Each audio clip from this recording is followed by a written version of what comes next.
Hi, everybody, so far. Welcome. That's my dog. Nice. Hi.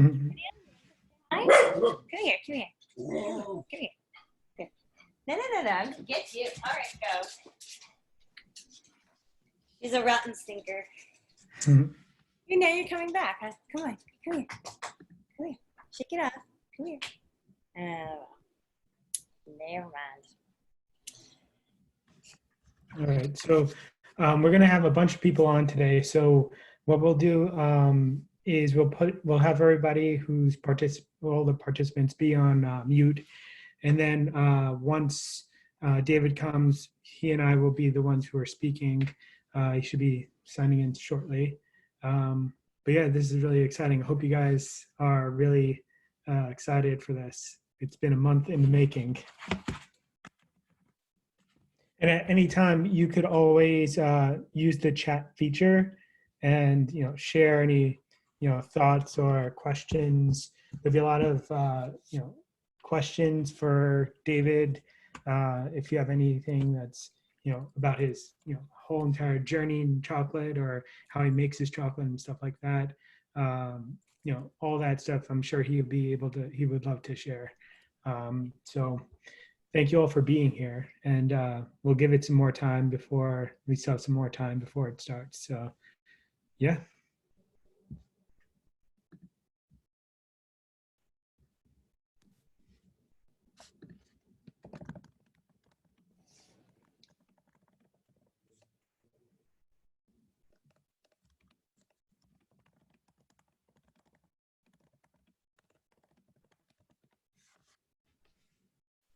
Yep. Yeah, just give us a shout out. It's all good. I was just trying to figure out how to do something like this. I used to throw in-person parties in New York when I was living there. So I was hoping, like we'll have to figure out how to all get the same chocolate when we do it. But thank you. That's awesome. Really appreciate it. Yeah, totally. Yeah, I usually have a couple of my chocolate maker friends in all around the country. They're always using my guide as well.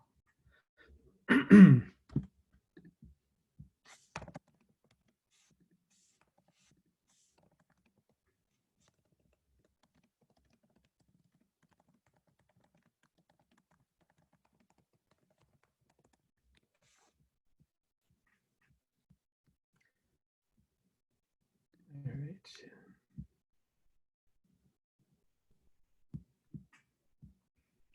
So David is on his way in.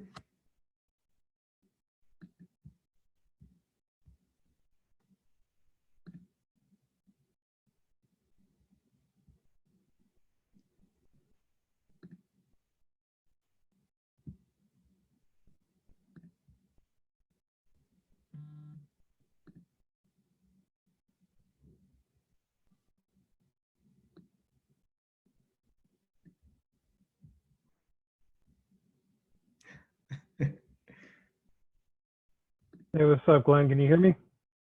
Yep, I unmuted you. And we still have people coming in, so that's all good. How are you doing today? Well, our air conditioning died this morning, and we're going through a heat wave in LA right now, so that's not the most ideal thing.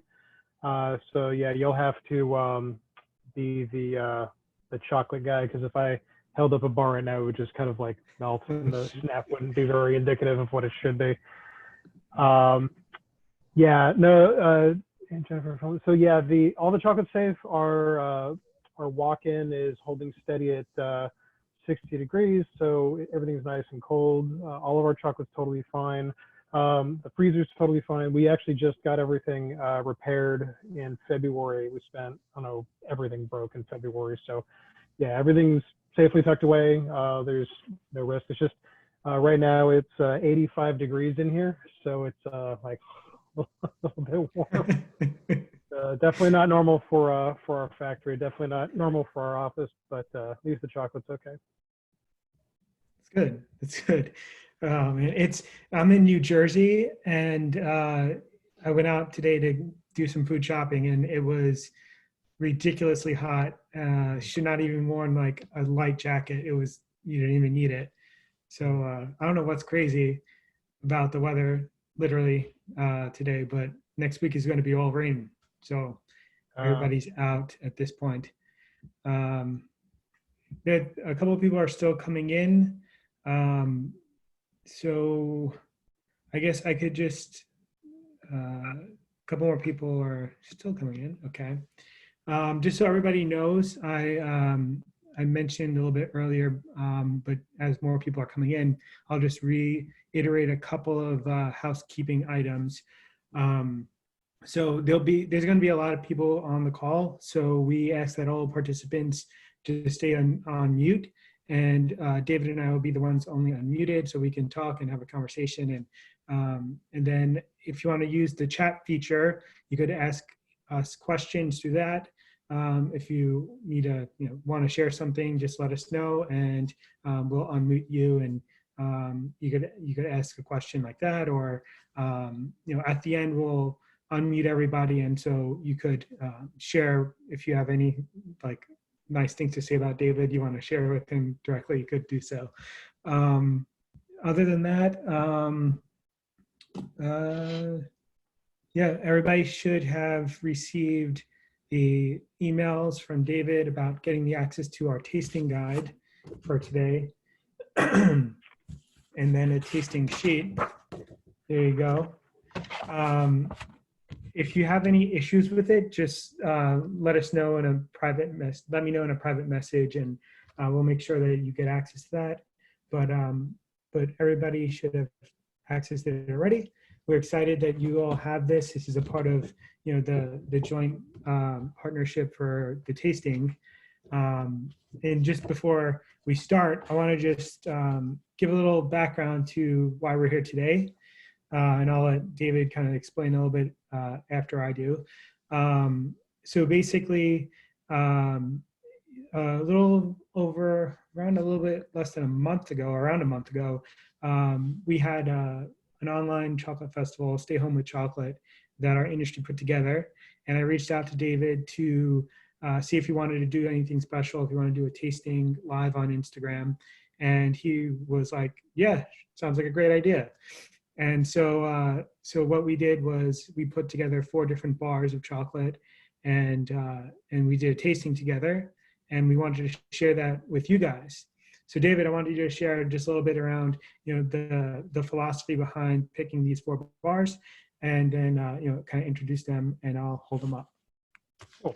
So yeah, real quick, it looks like we did get a question about does LetterPress do anything besides 70% bars, and we'll answer more questions kind of at the end, like once we're done doing the tasting. But just real quick to address that, we do a whole bunch of higher percentage bars. We've got 85%, some 100%.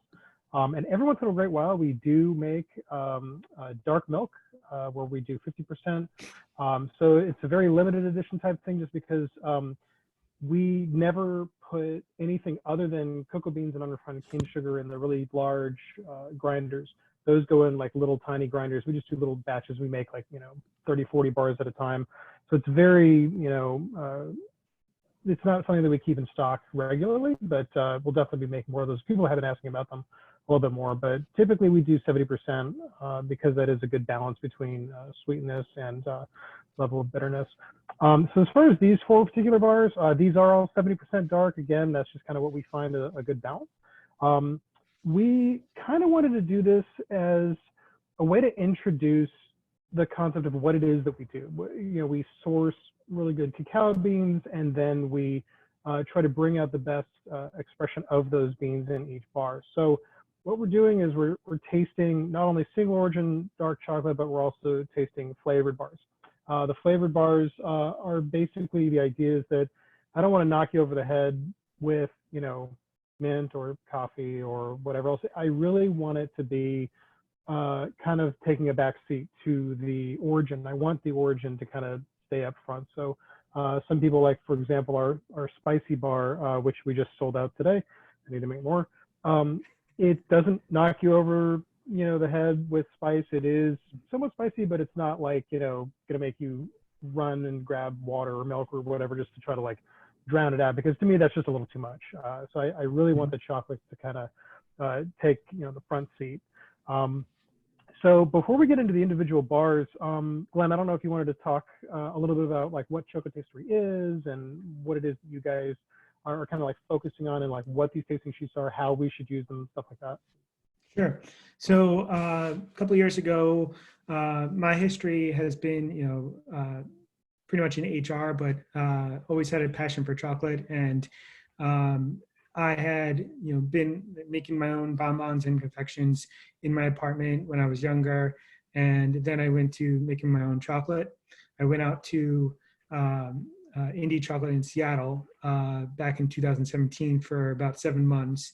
And when I came back, I wanted to keep my passion for chocolate alive. And, the best way, when you've done, a little bit of everything already, including classes, is, share part of your passion with other people. And that's where Chocotastery came. And I kind of created a platform where people would have chocolate education and tasting experiences, more so, in person up until this year. And then this year, before everything that's happening right now happened, I thought, we need to do more online so that we could bring together people from all over the place. And so with the guide that I created about a little over a year ago, it's a simple 4-step guide to help us mindfully taste chocolate, and not so much in a way of just putting it in your mouth and munching on it, but yet paying attention to each step of the process and attributing that to how the chocolate maker has highlighted the beans made at origin. So as you can see, I'll kind of go a little bit closer so you guys can see.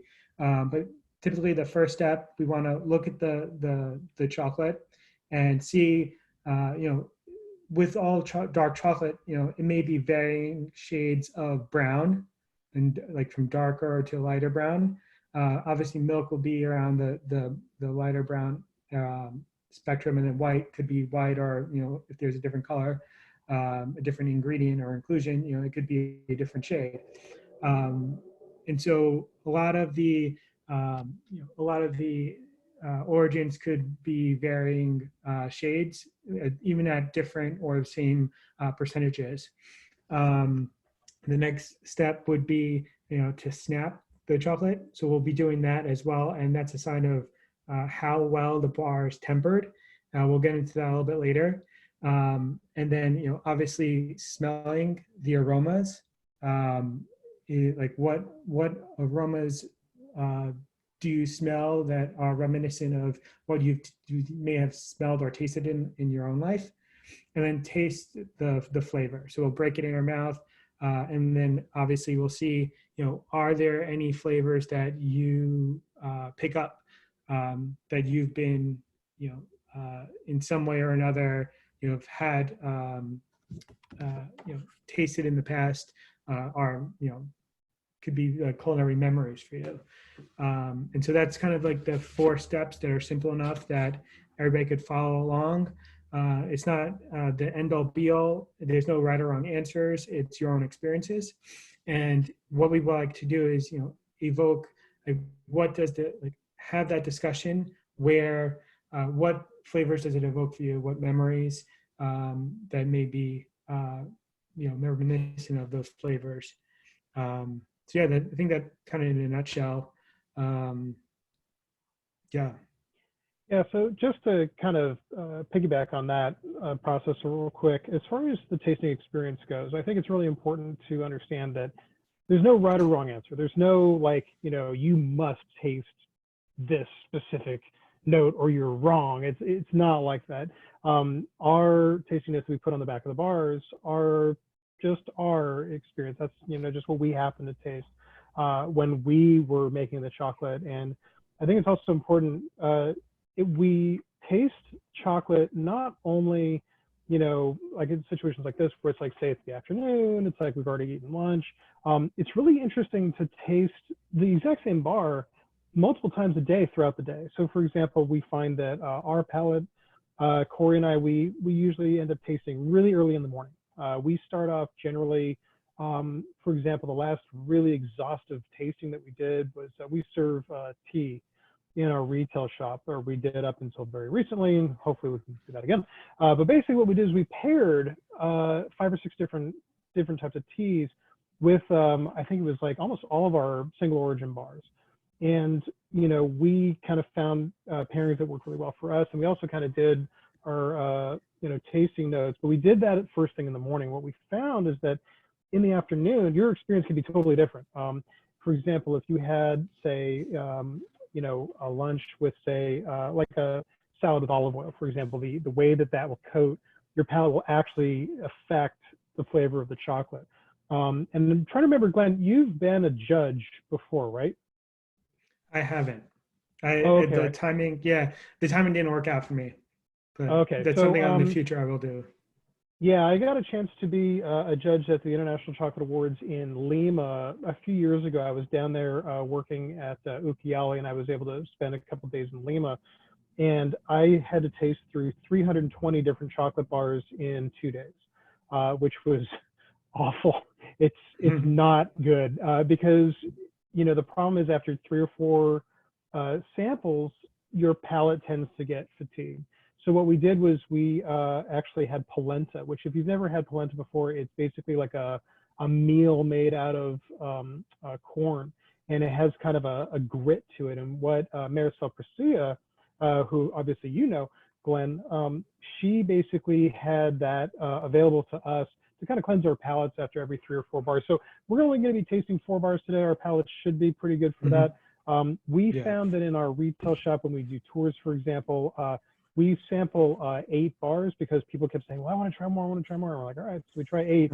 And pretty much universally, everyone says by about 6 or 7, they're like, yeah, okay, I'm done. So, you know, we make those available to people, but there is definitely a limit to what the palate can handle. So I guess the 2 main takeaways, again, are, you know, there's no right or wrong. Your, you know, tasting experience could be totally different from mine. That's totally valid. And the second is that depending on what you had, you know, to eat previously, that can affect it. Now, one thing people always ask is, you know, what should I cleanse my palate with? I don't have polenta lying around. So, you know, do you use water? What do you use? I know you mentioned table water crackers. That definitely works really well. Yep. Those are really great. Honestly, for us, if we do anything, if we don't have crackers, then what we do is we just power through and go from chocolate to chocolate, because again, you really can't add water because water doesn't really cleanse your palate between each origin, because remember, it's water and what you're consuming is basically a high fat content product, right? So it's like, you can't really wash that away. So I think the way that we taste here, again, crackers are a great idea, but we can also just kind of go from one to the next. Now, I was going to ask you, Glenn, what order were you going to go in today for the tasting? Yeah, sure. So I think the same order we did for the first live tasting. So that would be Ghana 70% first, and then we'd go with Amaranth Crunch, and then we go with the Mocha, and then we go with the Tranquilidad. So I think we're ready to go. Are you ready to go? Yeah, totally. So like I said, unfortunately, it's really, really hot in the retail shop right now. So you're going to have to kind of show off the bars for us. But yeah, I'll talk a little bit about the bars. So everyone, we are going to start the tasting now. Go ahead and grab the Ghana if you haven't opened it. Awesome. I see some people who have it in their hand. Great. And let's just take a look real quick at the tasting notes. We're saying kind of a brownie crust, graham cracker finish. Now, one thing we didn't put on the tasting notes, I'm going to see if anyone gets, but it'll be kind of fun to see how that works. So Glenn's kind of holding up the bar there. Yeah. So let's go ahead and open up the first bar, the Ghana 70%. And let's go ahead and get the bar out and take a look. So let's use your tasting guide. What do you get for the color, Glenn? Well, I'm seeing it with, so normally when it's like the, you know, the first one of the tasting, you can't really, you know, pinpoint like a comparison, but I would say it's between dark and medium dark. brown. So let's go for it. I guess the next a logical step would be to take a break. So everybody just snap it. Do you hear that? David's doing his job. Definitely wouldn't happen here. So if I tried doing that here, it would just feel like that. So basically, a little bit about tempering. And David, I think you are the utmost pro at this. If you want to just give a little over. I don't know. It's funny. It's funny how I keep hearing, like, we get feedback all the time from retailers and people who do tastings with our bars. And they say, "How do you get your tempers so perfect?" And to me, it's like, isn't everyone's chocolate like that? It's just, to me, it's just correct. I don't really know. No, here's the funny thing. No one actually taught me how to temper. That's the one thing that I didn't learn anywhere. That was literally just trial and error. Now, I did take Madre Chocolate's Cacao Bootcamp class back in like 2013, but we really didn't go over tempering that much, and it was a much different way than the way that we do it. So one thing that I think everyone should kind of keep in mind real quick, just to talk about tempering, is that typically what most companies are doing is they melt, let's say you can even do this at home. Like you say you have a bag of chocolate chips or whatever, right? Take a third of that, set it aside, take the other 2/3, melt it in a microwave or on a double boiler over a stove or whatever, get it nice and melted, bring that down to about, say 91, 92 degrees. Then you take that 1/3 of those original chips, put it back in, mix it together. Now you have tempered chocolate. That's literally all you have to do. Now, we don't do that because we don't mix batches. So, for example, Glenn, which batch do you have of your Ghana? It's a special nothing. Oh, I think that's the one I sent you. Yeah. Okay, never mind. Anyone want to chime in on a batch number that they have, just out of curiosity? 65, 66, 37. Cool. So what happens is every batch is about 600 bars, and we never mix between those batches. So there could be a very slight difference in particle size, or maybe we tweak the roast a tiny bit. Ghana, honestly, after about, say, batch 20 or so, it's been pretty consistent. We really haven't made a lot of huge leaps in how we did our processing as far as roasting or grinding or anything like that. It's pretty consistent. So pretty much everyone's bar that they're looking at, it should taste pretty much exactly the same. We haven't really changed it much. That being said, we will never take, say, batch 50 and put it in a batch 51 or 60 or whatever else. Like, what you're tasting was literally just that batch. We roasted the beans, we took the shells off, we grinded them in our grinder for at least 48 hours. It tends to be a little bit closer to 72, but generally all of our bars are at least 48. And then we age it for a month, and then we temper it. So the reason I mention all that is because we don't take bars from a previous batch and then use that to mix into temper. That's called seeding. We don't do that. We take the entire amount of chocolate up to, say, 115, 120 degrees. We then cool it down to about 81, 82 degrees, and we bring it up to 90. Now, every origin that we make, every bar that we make, the fat content of the bean, the cocoa butter itself, is the only thing that you can temper, okay? So the sugar, the solids, any flavors that are there, all that stuff is just along for the ride, okay? We're not tempering anything except for the cocoa butter, but every origin's cocoa butter has a different hardness. And so every bar that we make, the temperature that we bring those bars to, or the chocolate, every one of them comes up to 115, 120, but some of them we take down to 85, some of them we take down to 81. It just really depends. Ghana, I think we take down to about 83, if I remember correctly. But anyway, because each batch is ever so slightly different, we don't mix those. So we take the entire volume up to 115, down to 83, and then up to about 90. Then we inject all the molds. So sorry to ramble a little bit about that, but I kind of geek out a little bit. Sorry about that, guys. But anyway, yeah. So let's go ahead and start tasting. Okay. So first off is take in the aromas. Right where you broke the bar, you want to just smell either piece, whichever one is what you're going to be tasting, And So before you say anything about the specific aromas that you're getting, I'm just curious if anyone wants to just chime in the chat, yeah, just of course. to see, like, you know, what are people kind of smelling when they smell the chocolate. Yeah, definitely. It's actually kind of fun for me too, because I've actually never had a large audience kind of giving me feedback on the chocolate at the same time. Lemons, Yeah. some sort of citrus, cool. Mm. Again, there's no wrong answer. Everyone's palate's Yeah. different, so, you know, totally every response is valid.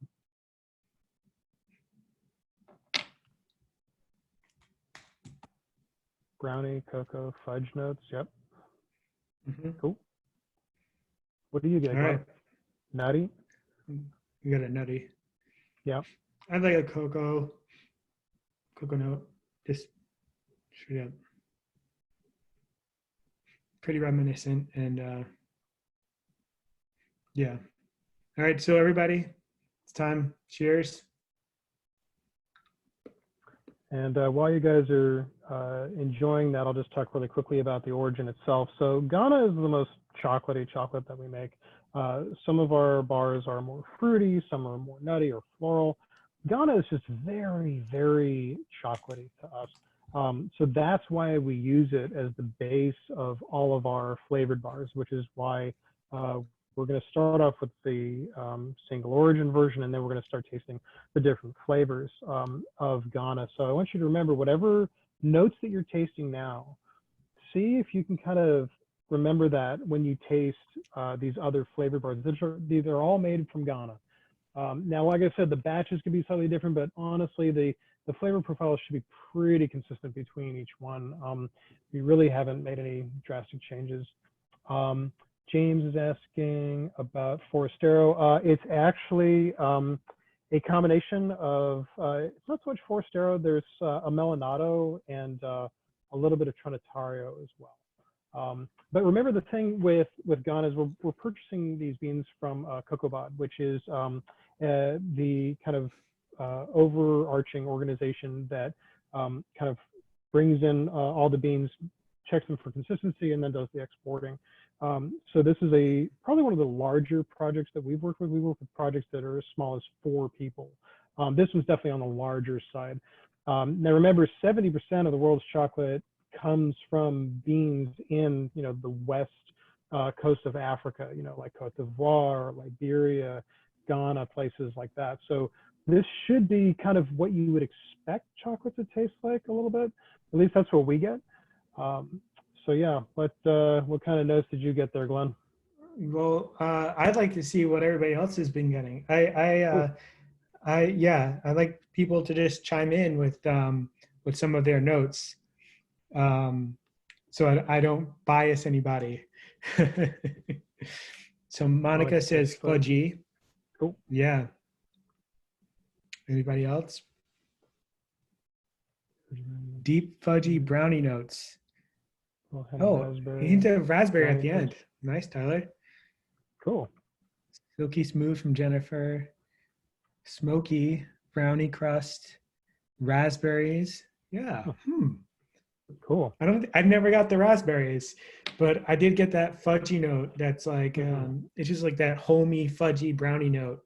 Kind of reminiscent of, you know, brownies, like you know, for birthdays, like years when I, you know, when I was young back in the day. Totally. Cool. Yeah. All right. Well, that was the Ghana bar. Cool. And so I'm just gonna put that aside on my end, and then I think we're going to be looking at the Amaranth Crunch Bar next. Cool. And so, you know, as I open this one up, I could say that this bar is probably my favorite bar because it's so nostalgic for me. And so there's amaranth that's puffed, right? And there's fleur de sel, sea salt in there. So David, we want to just, you know, share like the process behind this bar? Sure. So real quick, go ahead and hold up the packaging again. Sorry, the packaging. Yeah. So people have asked why this bar is red. So very quickly, I just want to kind of back up a little bit and explain the history of this bar. So years ago, we used to import cocoa beans from the Dominican Republic, and it was a little co-op called Loret, which in my opinion is one of the best beans we've ever brought in. We absolutely love that farm. Unfortunately, they went out of business in 2015, so we bought out their entire harvest. We brought those beans in, and when we had a little bit left, I was thinking, man, this bean just has so many really cool things going on. What could we do to kind of like have some fun with it? I was thinking it would be kind of neat to make like a grown-up version of a Nestle Crunch Bar. And so what ended up happening was we originally did it with Red, hence the reason why the color was red. So that's why that package is red. People always say, what does red have to do with Amaranth? It doesn't have anything to do with Amaranth. And in fact, we actually have a new package coming out probably in the next few months that it's going to be actually more like brown with kind of like spots on it to be more indicative of the Amaranth. So I knew I wanted to do some sort of like puffed something. People kept asking us like, oh, I want something with like nuts in it or like a texture of some sort. And the problem is that we've decided many years ago, we didn't really want to work with nuts. I know it says on the back of the packaging, processed in a facility that processes nuts and dairy. There actually are no nuts anywhere in the facility, but we haven't gotten a nut-free certification yet. So we're just like, well, just in case, let's just have that on there. But we don't work with nuts. So anyway, you cannot puff rice at home. Like the way that it's done, say like, you know, with Rice Krispies, for example, you need around 500 PSI. Now, any pressure cooker that you can go out and buy that you can actually fit in a room can do about maybe 50 to 60 max. It's just not enough. If you want to do kind of a fun YouTube search, there is an example of how to puff rice. There's a Chinese street vendor that posted a video many years ago, and he actually fires it out of a cannon. That's basically what you have to do. It's not safe at all, so it's not something we're going to be able to do. So what we found is that Amaranth can puff if you cook it like popcorn. Like literally, we put it in a pot, no oil or anything like that. It's just heat. Put a little bit of the Amaranth in there. So instead of boiling it like a porridge, we air pop it like popcorn, and it starts kind of popping up. So we have to have it covered.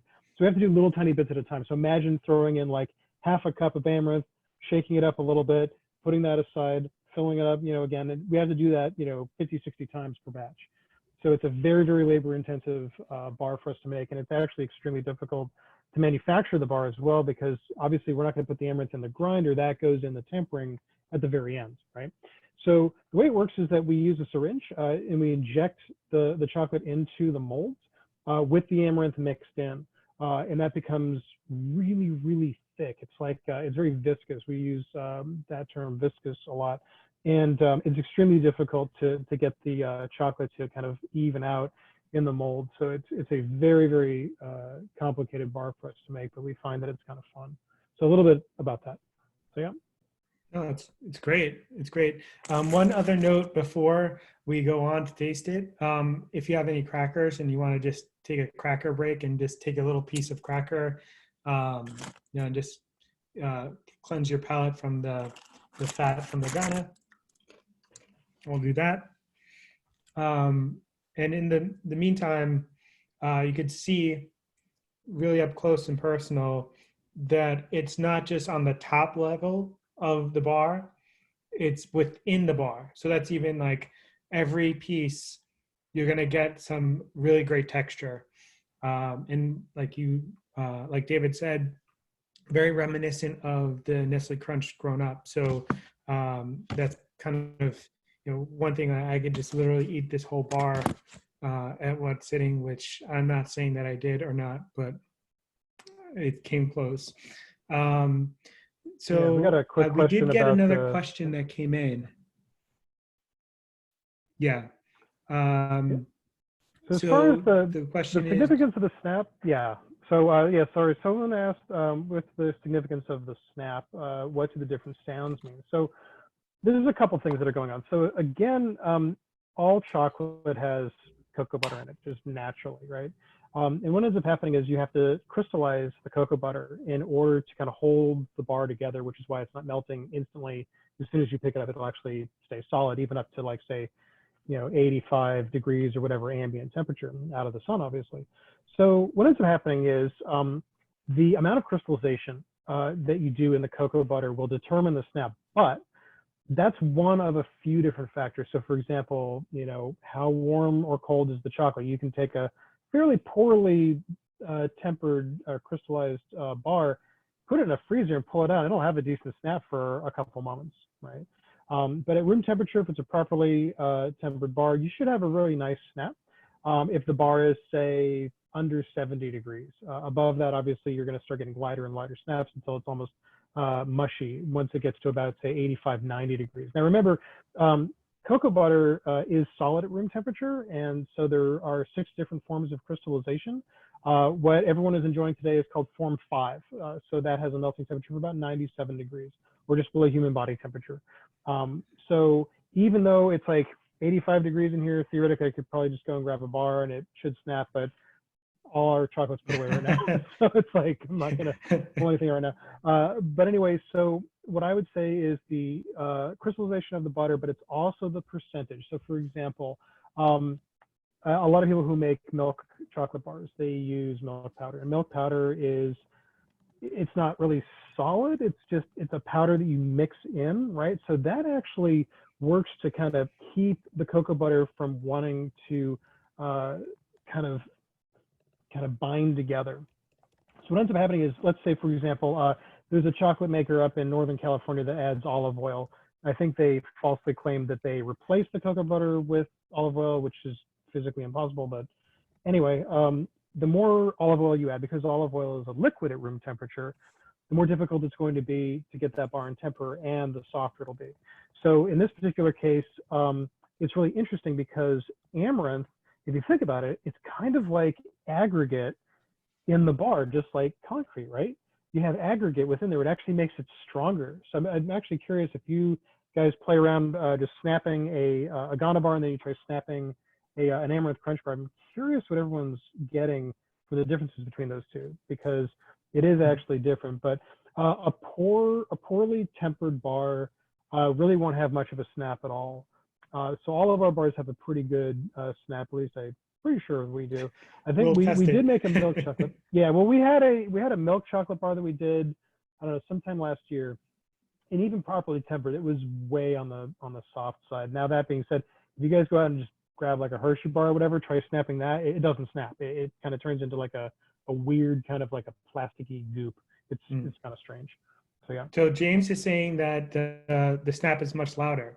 So I'm going to just snap mine and see. All right, that was a pretty loud snap, and there's now amaranth all over my computer, but we're all good.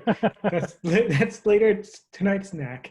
All right, so yeah, I think I think that covers the answer for Dr. Sam over there.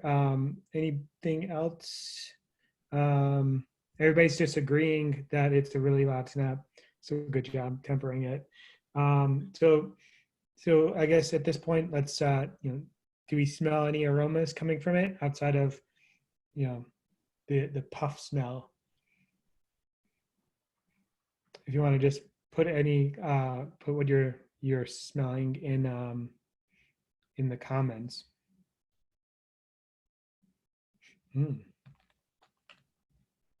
I know you love this bar. Yeah, I could eat it all day long. But so we're getting, somebody's getting cardamom or cinnamon, cocoa notes. Yeah, I'm getting that puffed smell of the amaranth. So it's kind of like a toasty note. Yeah, a lot of people say toasty, or they get like almost like a coffee note off of it a little bit. All right, yeah, toasty. All right, so let's go for it. I'm gonna. Now, normally when we taste chocolate, we kind of take a couple bites and let it melt on our palate, but that doesn't really work with an Amaranth Crunch Bar. What we really want you to do is to chew it, because when you kind of let the chocolate melt, but you have the amaranth left over, that's not really what we intended. We kind of wanted you to eat it all at once. So tasting this bar is a little bit different than tasting just say a plain 70% dark bar. Jennifer says, it's amazing how just adding the amaranth makes everything different. So remember, Jennifer and everyone else, it's not just the amaranth, but there's also a touch of sea salt, and sea salt reduces bitterness. And so that will also affect the flavor. In fact, there's some chocolate makers that I know that will add salt to really astringent or really bitter bars, and that actually helps balance it out a little bit. We do that with some of them, but mainly our 70% dark is just the cocoa beans and unrefined cane sugar, and that's it. James gets a little bit of caramel, and that's cool. Somebody got smoky cherry, cinnamon, and coffee. That's really interesting. Cool. Coffee. It definitely brings out the toasted flavor. Note of cherry liqueur. Huh. Toast and hay from James. Interesting.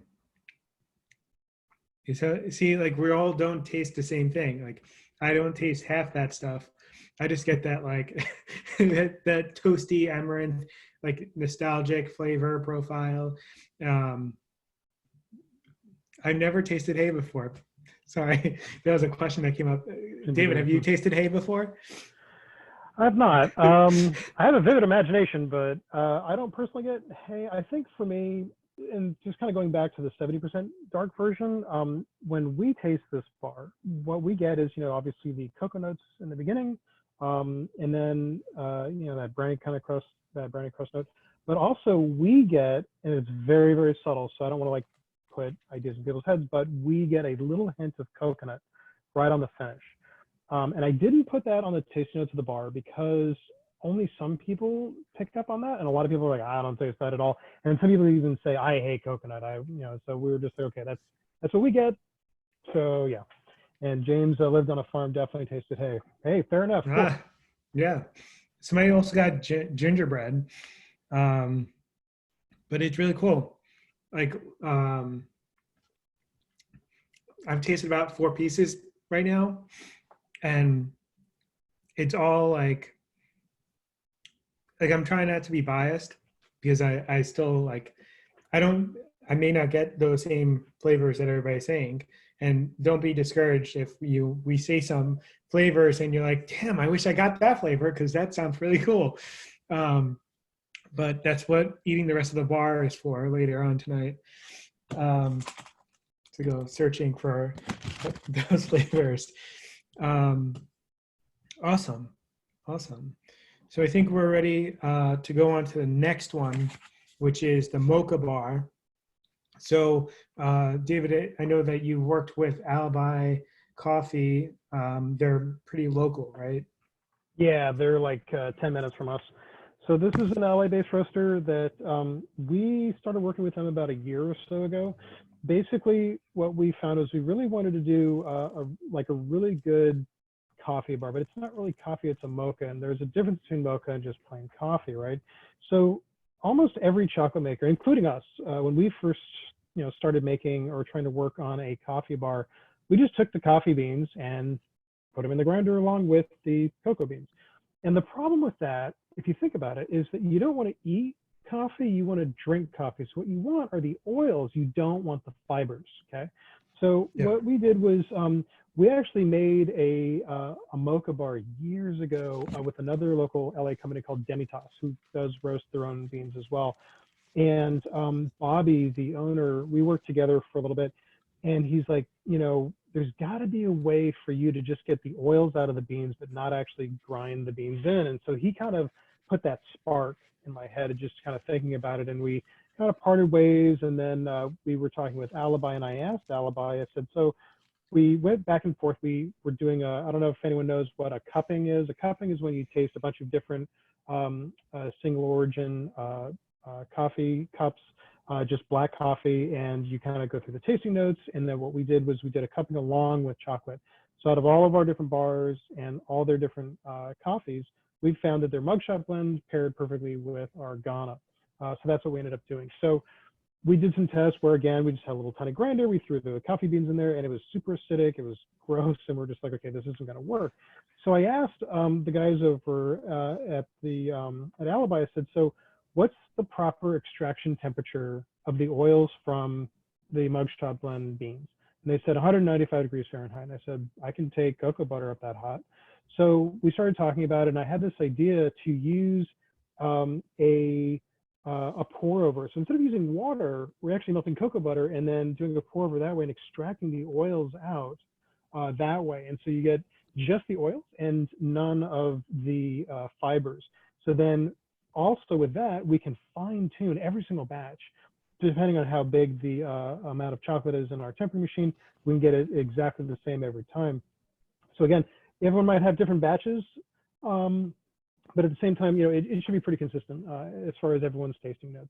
So this is a different technique. We don't know how many other people are doing this. As far as we know, we might be the first ones to do it this particular way. So if you go out and try someone else's coffee bar, I'd be really curious to hear feedback from people, just to see what those differences are. When we taste other people's coffee bars, we kind of get that really kind of weird fibrous kind of taste, which we don't personally want. Jennifer says, yeah, Demitas. And Demitas does sell some of, in some of their locations, they sell our bars as well. So we started working with them around 2015. So yeah. All right. Cool. So tear into that one? So I have the older version of the bar, and that has already been broken and eaten a bunch. So this was the old mold for letterpress before the really nice, pretty stamp mold for all those who are just new to tasting their chocolate. So it's easy breakaway snap. It's pretty nice. You want to smell, see what we smell.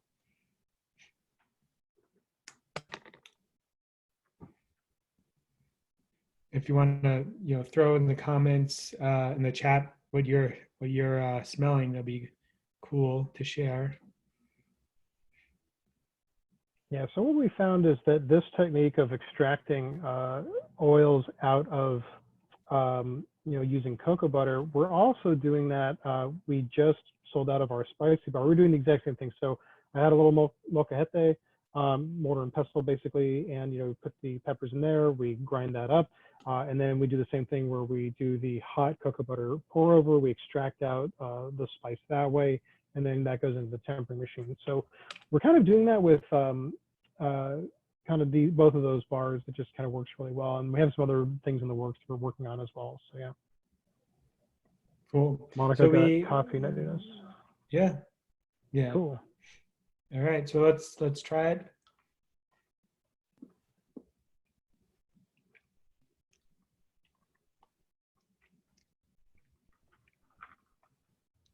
Sank enough. I'm trying to remember. I think my mom drank Sanka back in the 80s at some point before she switched to tea, if I remember correctly. It's funny.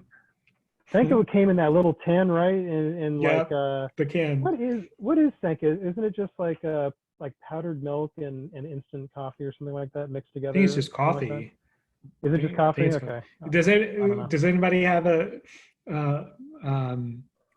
exact description of what it is?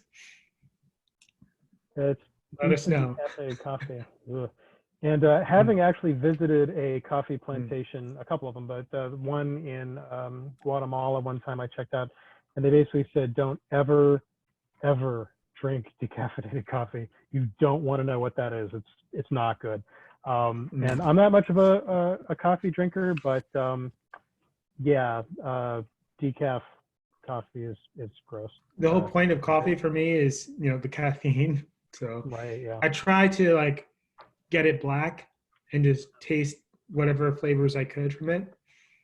But yeah, I'm not as good tasting coffee as I taste chocolate. Yeah.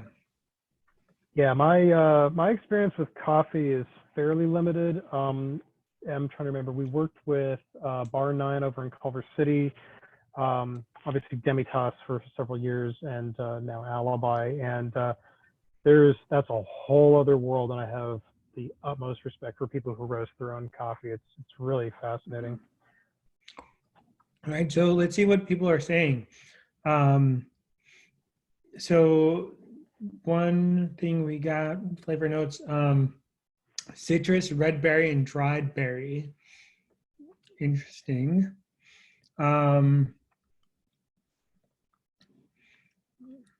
Coffee is subtle and creamy versus in your face, like a espresso covered espresso bean. Yeah. So it's not as strong, but it's, it's there. It's there. Um, Yeah. Round coffee notes on the back end. Um, so,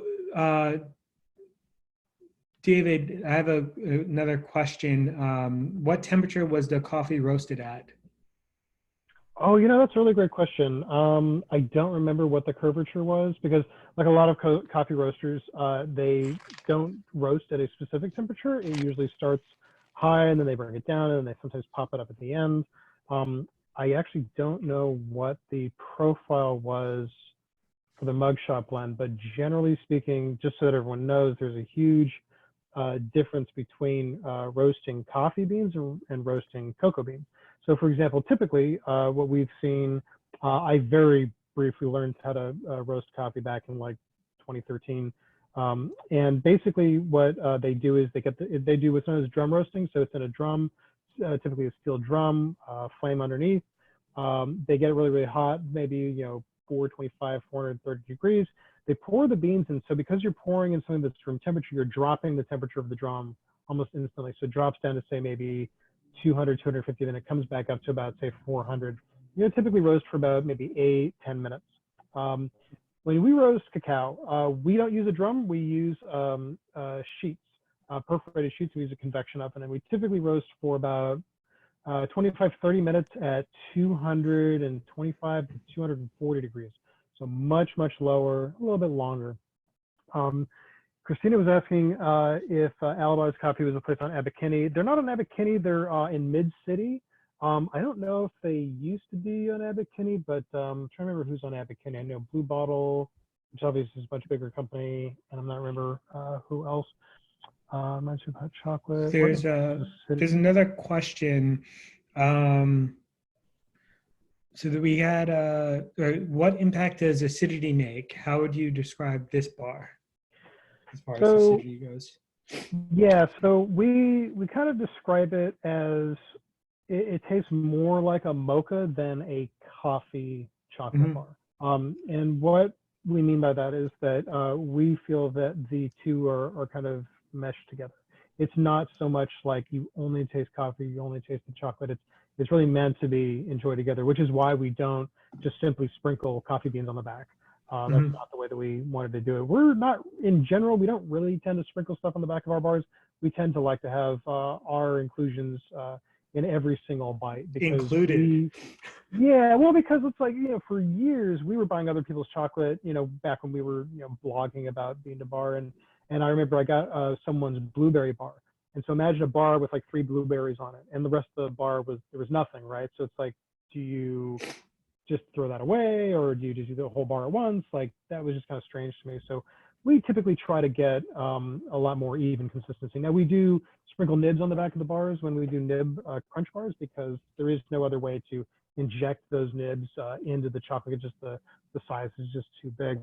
So as far as the acidity goes, I would say that as far as coffee and chocolate together, this is much more on the mild side as opposed to some other bars that we've tried, which have been, in my opinion, really, really acidic. There's still going to be a little bit of acidity just because the oils of the coffee beans themselves do have some acidity in them. We actually did a test where we added a little bit of salt, and some people actually add salt to their coffee, but we got some feedback pretty early on where it's like, you already make a salt bar, please don't add it to the coffee bar, just leave it plain. We're like, okay, so we liked it better that way. So that's why we did that. Yeah. Looks like Well, James did get a pleasant tart finish on this. Cool. And so when I tasted like the 3 pieces or so, towards the end, I did get like a tropical coconutty note, just was there towards the end. And it's not like it's not like drinking a cup of coffee. It's kind of like that creamy, chocolatey, and then like coffee combination, that it's not like an overpowering, but it's like a nice melody of flavors from it. And we have made coffee ice cream once by brewing the coffee beans directly into the cream. Yeah, Cool. totally. Oh, so Tyler, that question's for you, David. Any thoughts or experiments about making a dark milk with mocha? Yeah, so we do tests and little experiments all the time, and that is definitely something.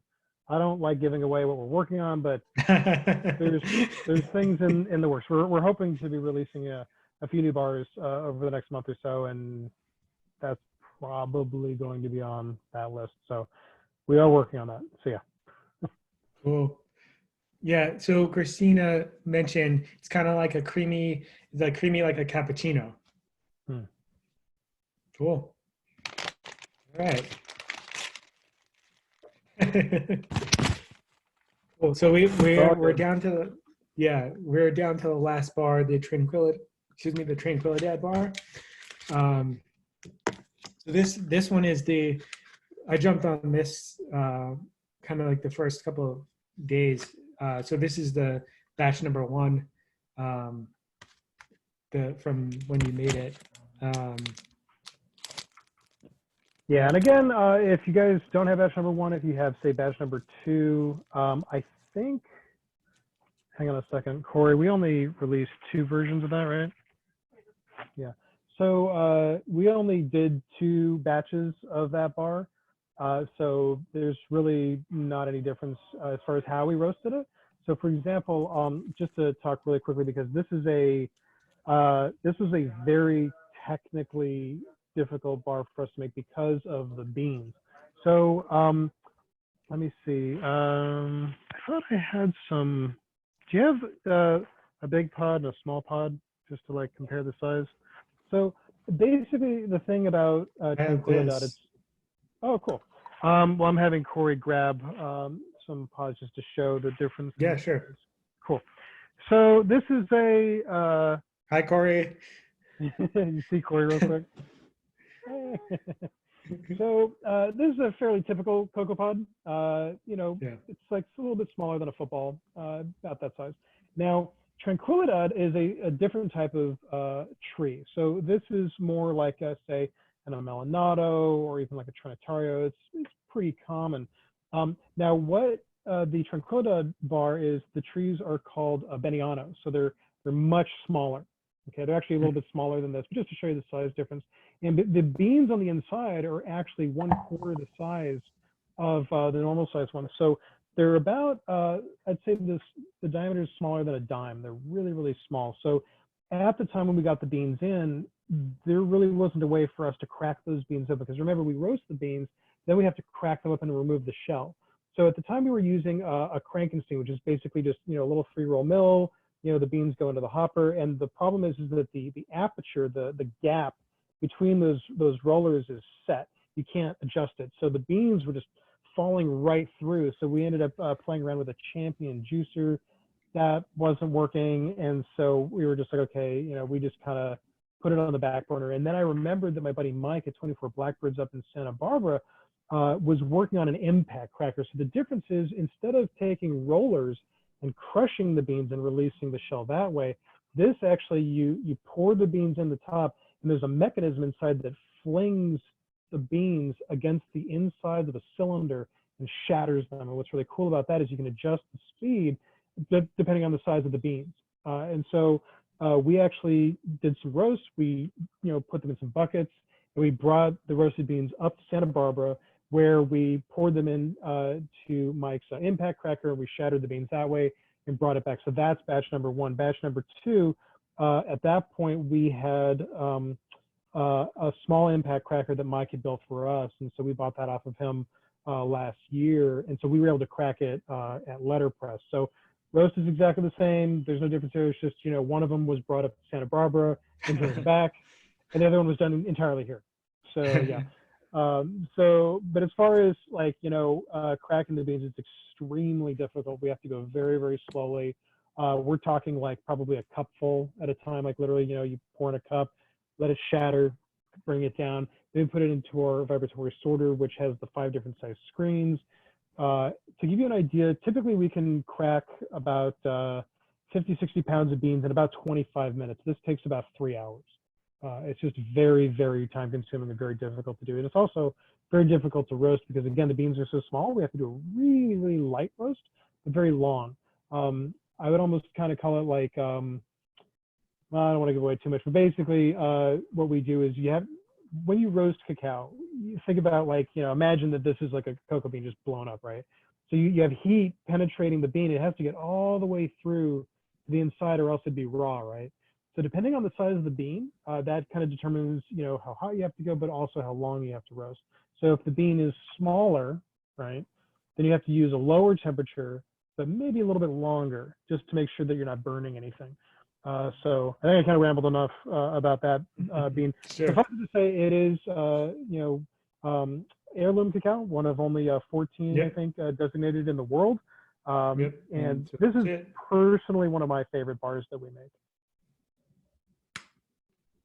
Still nice snap. You could hear it all around California. All right.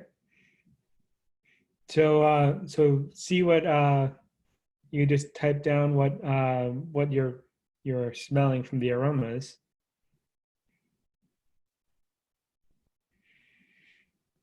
Mm.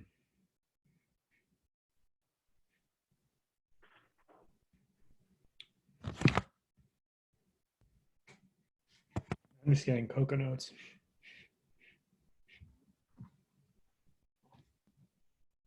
And Monica had commented on the snap was a little bit less. Now, again, every origin, the cocoa butter itself has a different natural hardness to it.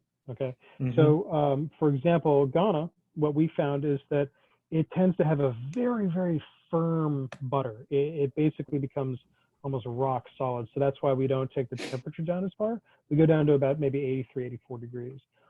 Whereas with Tranquilidad, it's a very, very soft butter. Bolivia has very, very soft crystallization as opposed to Ghana. And so what ends up happening is the snap is going to be slightly softer. We're not really adding a lot of cocoa butter to that bar compared to, say, Ghana, but it is very, very soft. So that will also affect the snap. And then are the fermentation procedures the same for both types of cacao? Yes and no. So as far as fermentation goes, for those of you who aren't really familiar, basically what you do is at origin, you take a cocoa pod, cut it off the tree, you crack open the pod. I think Glenn has one. Yeah, so those seeds on the inside, basically you have to separate all those. There's a little string that kind of holds them all together. You have to pull it off of that. And then that goes into a ferment box. Yeah, and then that goes into a ferment box. You kind of stir it around, then you cover it with banana leaves and you let it sit there for a couple days. Then you have to either transfer it to another box or you have to stir it around so that it doesn't get moldy. So as far as anything different that Volker, oh, sorry, I didn't mention Volker. So Volker Lehmann is the fermentation expert in Bolivia. He's originally from Germany, probably one of the top fermentation experts for cocoa in the world. I would say him and Dan O'Doherty are probably the two best that we work with. Dan obviously is the guy behind both Ukiali, our Ecuador. He redid the fermentation protocols for Tanzania and Belize.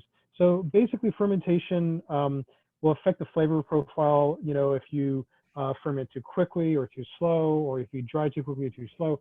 There's a lot of things that can kind of mess up. So this is wild harvested cacao. This is not from a farm. This is, I think, about 200 different farmers in the region. And what Volker does is he buys the beans from all these different farmers, and on his property, he calls it Tranquilidad. That's where he does the fermentation. Okay, so it's similar in the sense that you're still taking cocoa beans and putting them in boxes and then putting them out on drying racks. The difference is Volker is so insanely meticulous that I think his drying protocols, if I remember correctly, are about 1.5 to 2 weeks on average, as opposed to, say, I think Belize is like 3 or 4 days. So the shorter you're drying, okay, the more acidity is going to be left over in the bean. So the longer that you take to dry the beans will reduce the acidity. But if you wait too long, you start worrying about mold. So you can't go, say, more than 3 or 4 weeks. It's just really tricky. It is actually a science, and it's really fascinating stuff. So yeah. No,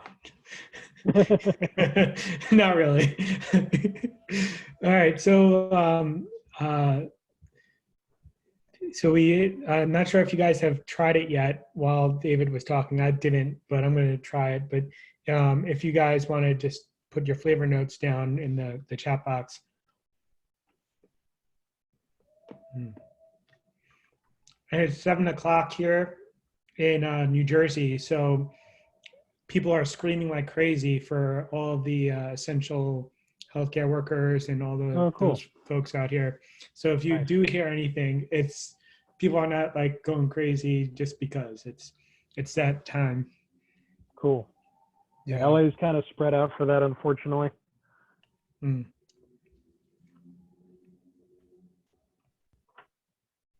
Yeah, so I think while everyone's kind of enjoying that, just to kind of give a little bit more information. So I first got a sample of these beans, I want to say around 2015, and Volker and I had met in San Francisco at one of the chocolate shows, and I just became fascinated with his techniques and his approach and just the almost maniacal levels of detail that this guy goes through. I mean, it's insane. Like his data logs are just incredible. I really admire what Volker does.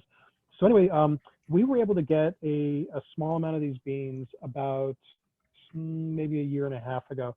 And because we weren't able to crack them easily, we actually just kind of put them aside. We weren't really doing anything with them. They just ended up kind of sitting in storage for about a year. But what we found was that they were a little bit acidic in the beginning, and then it kind of mellowed out, and we started getting these really interesting notes. I'm curious if people are kind of starting to talk about their flavor notes. In my opinion, this is kind of where I would like to see LetterPress go as far as the flavor profiles, as far as the texture. This was one of the bars that we spent the most time kind of working on and developing and experimenting. And this is one of the first bars that I'd say came out the way that I intended, if that makes any sense. Yeah, so as far as, I think some of these are aromas. The first couple ones, fruity, tropical berry, and smooth coconut aroma, creamy, smooth. And then some of the flavors, we got cherry, raspberry, red berry, floral, butter. There's a very soft bitterness. Agree with that. Yeah, very creamy and butter flavor notes. Yeah, and what I get was like it's technically like the exact tasting notes that you have here. It's like very buttery. It's like a reminiscent of a buttercream. It's like the sweetness is there, but it's not overly sweet. And like the creamy just like brings it all together.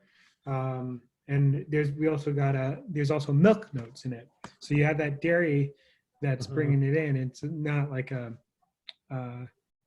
super straight. It's just like very mellowed, very tranquil. That's the artwork, I guess, that played into it. Awesome.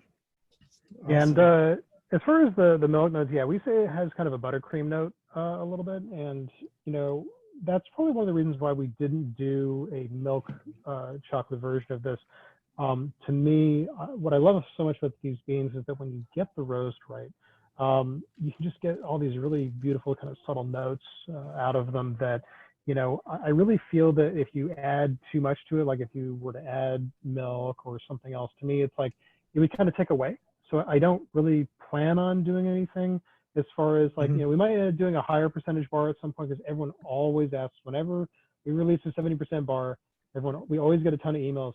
Why don't you make an 85% or 90% or 100% version of that? I'm like, all right. So the problem is that, we have to then make it, we have to do the packaging for it. It's like, there's a lot of things involved. So at some point we might do other versions of that bar, but honestly, we have so few beans that we probably won't get a chance to do too many variants of it. Well, it'll probably end up being just a 70%, at least for now. We might do some other tests in the future.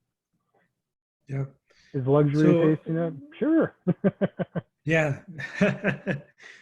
So we have another question about packaging. Yeah. Plastic versus foil.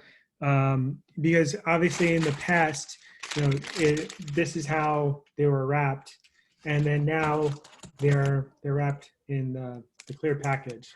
So yeah, that's a great question. It's actually it's not plastic. That is it's called EcoClear. It's a really cool packaging that we were able to get. There's a company called EcoClear, and it's actually plant fiber, and it is compostable, which is really cool.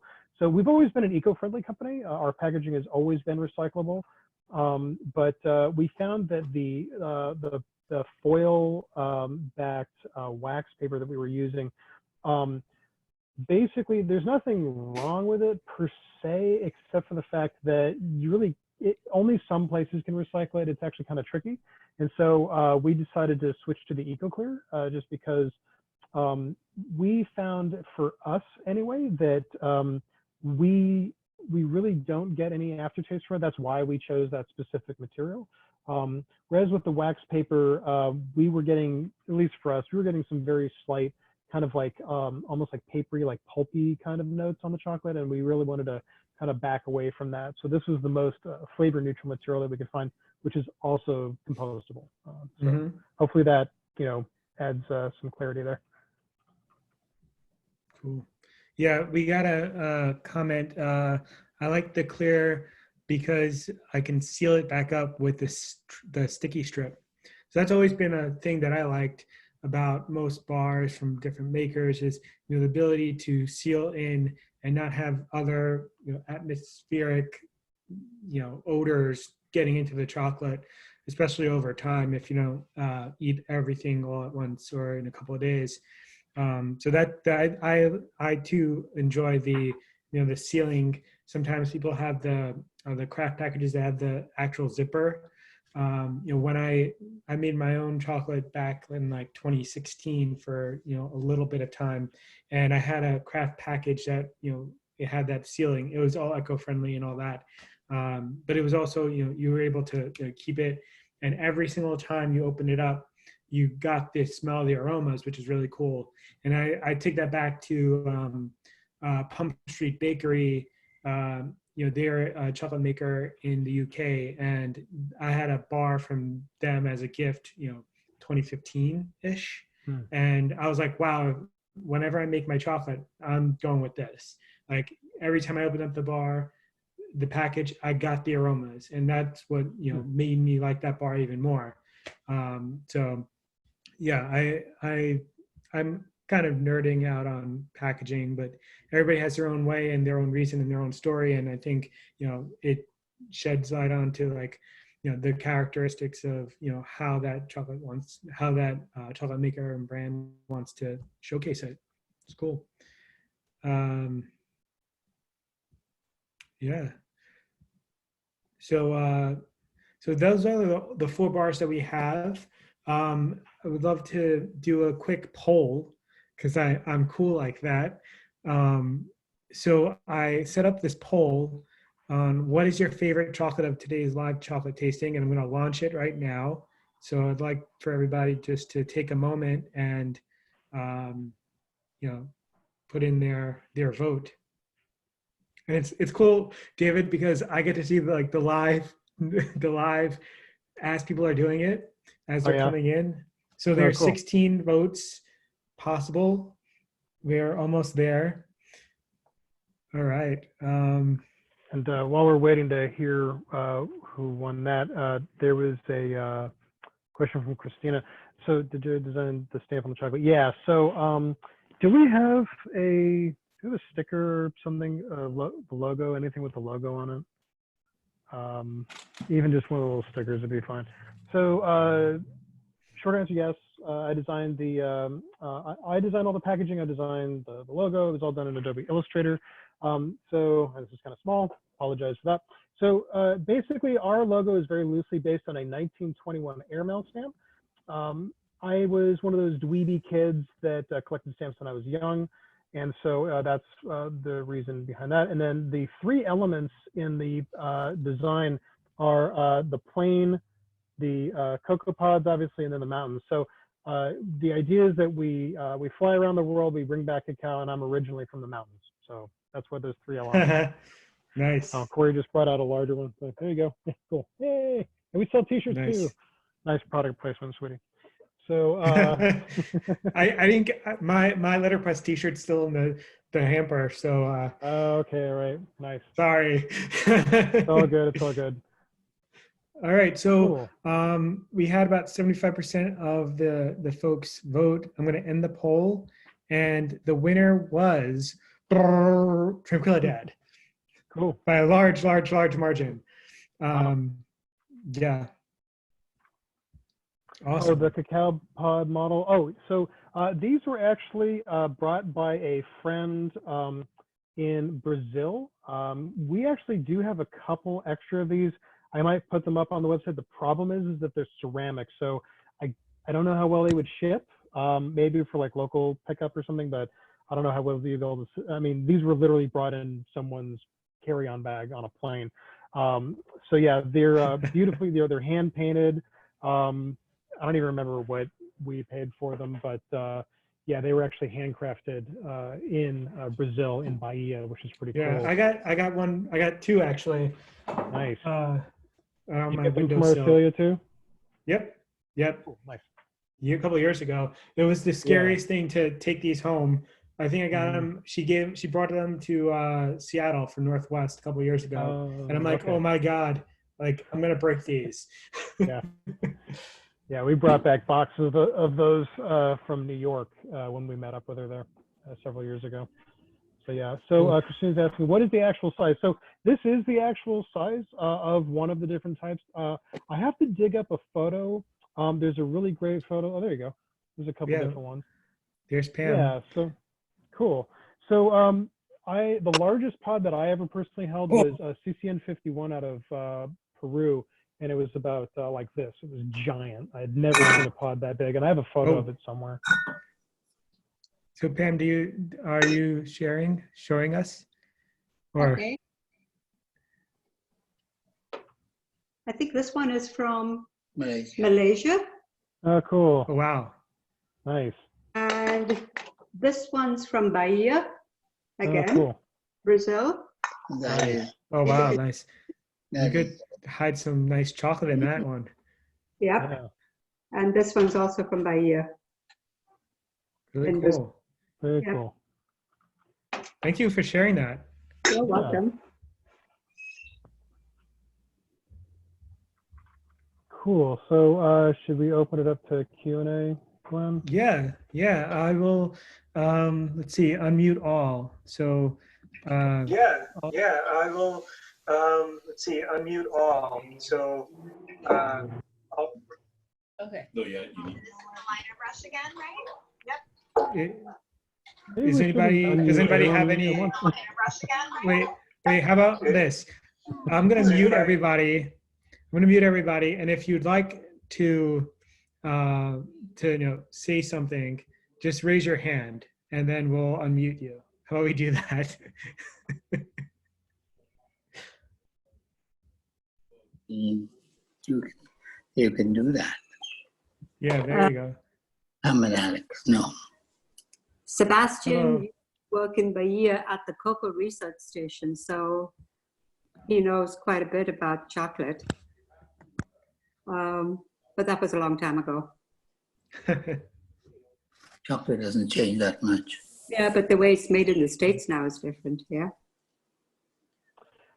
Yes and no. You know, what's funny is that one of my mentors really early on when we first started making chocolate is Steve DeVries out of Colorado. And I'm trying to remember his, what do you call it? Your logo, not a logo.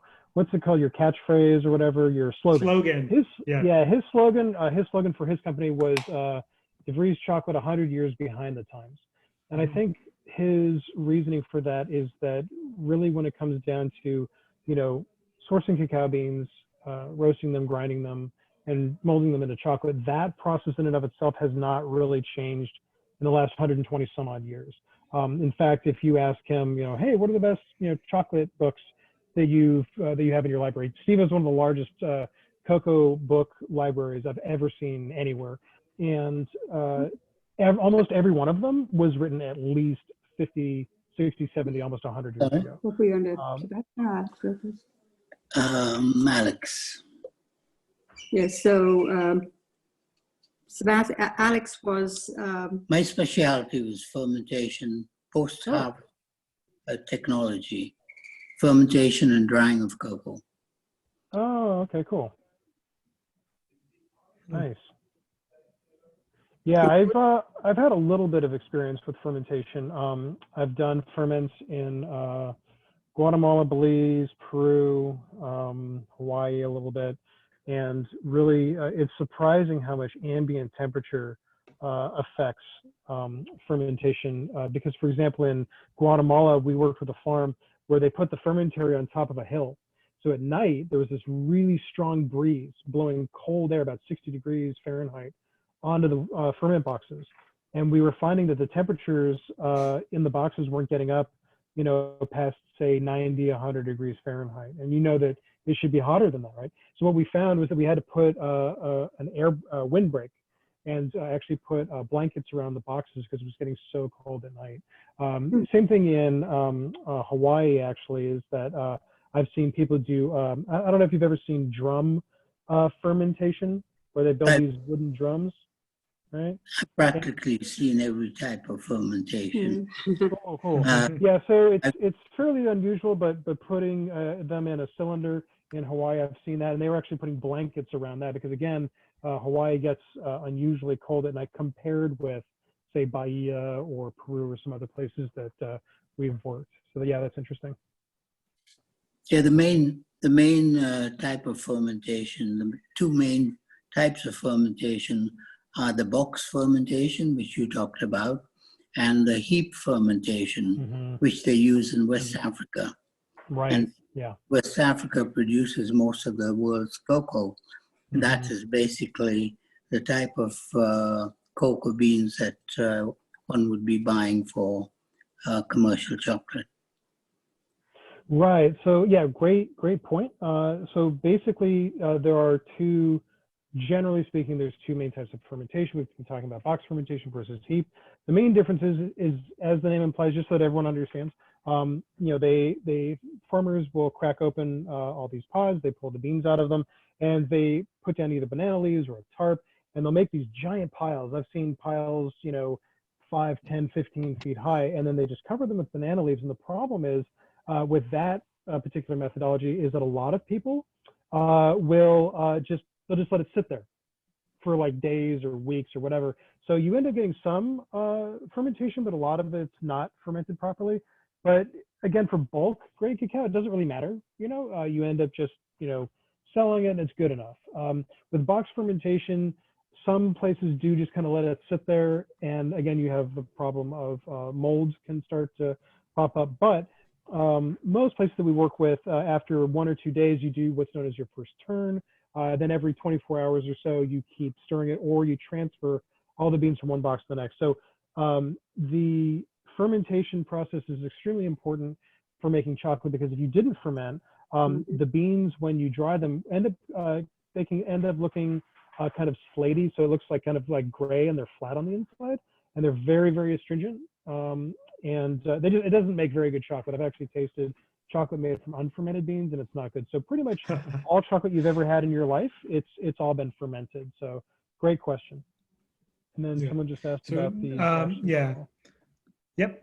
So what's unique about your Bachelor's Hall Jamaica Bar, the 70% So one? yeah, so I would say, we got the sorbet today, and it's great. How do you make it? I'll get into that in a second. So many questions. I'll start with the Bachelor's Hall. So Bachelor's Hall is our Jamaica Bar.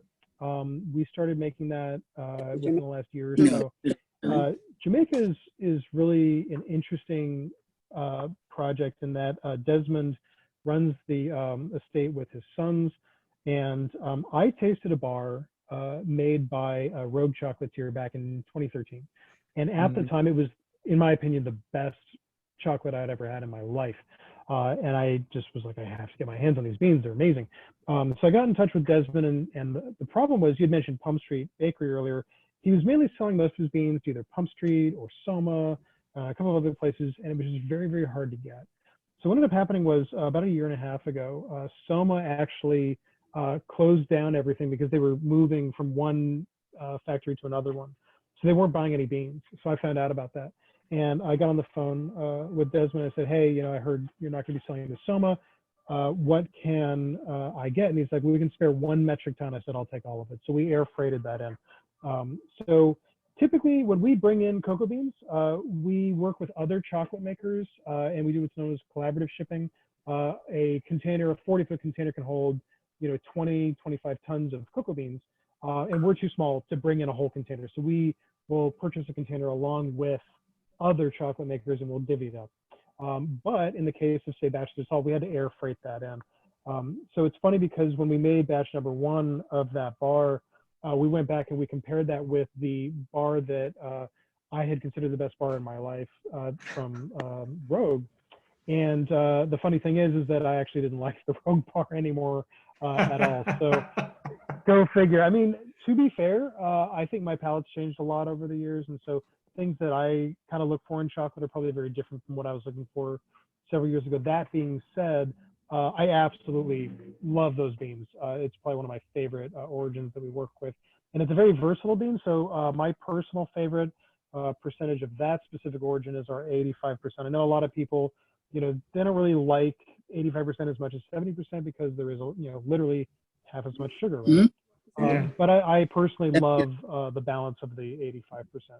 Yeah, that's just my opinion. Looks like we got some more questions. Yeah. So you want to talk about the sorbet, and then we have another one after that about. Yeah. So really quickly, it's kind of a, I kind of use the word sorbet. Sorbet really, if you think about it, is supposed to be, you know, fruit-based Water. and there's no fruit in it. I mean, you could technically call cacao fruit. But basically, here's the thing: when you make anything that you're supposed to freeze, in order to adjust how much, trying to think of how to explain this. So just to back up really quickly, when you make ice cream, for example, you're basically taking milk, heavy cream, eggs, and, you know, salt. And basically what you're doing is you're making a custard. And when you freeze custard, it doesn't turn into a solid block of ice because it's a custard base, it's a cream base, it's not water based. Whereas say sorbet, there's a lot more water, right? There's no cream at all. So the trick is it's a balance between water content, sugar content, and alcohol content. The alcohol comes from the vanilla. So you have to do that. Other than that, I've seen people do weird things like I've seen people put dates and things like that. And for us, it's like there's got to be a simpler way of doing it. So I experimented with just playing with the different amounts of sugar and the alcohol just to get it to not be rock solid. And it's actually very tricky. There's a science to it.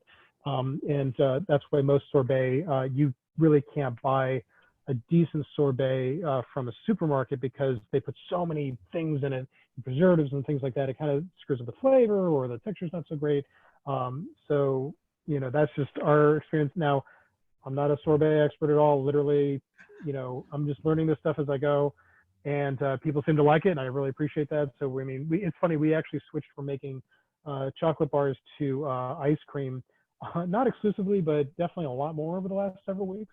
We've been making a lot of ice cream. Basically every day is spent making ice cream now. So, and the sorbets, obviously. Awesome. Cool. So, yeah. Yeah. So we do have a question around how do you choose the temperature for tasting chocolate?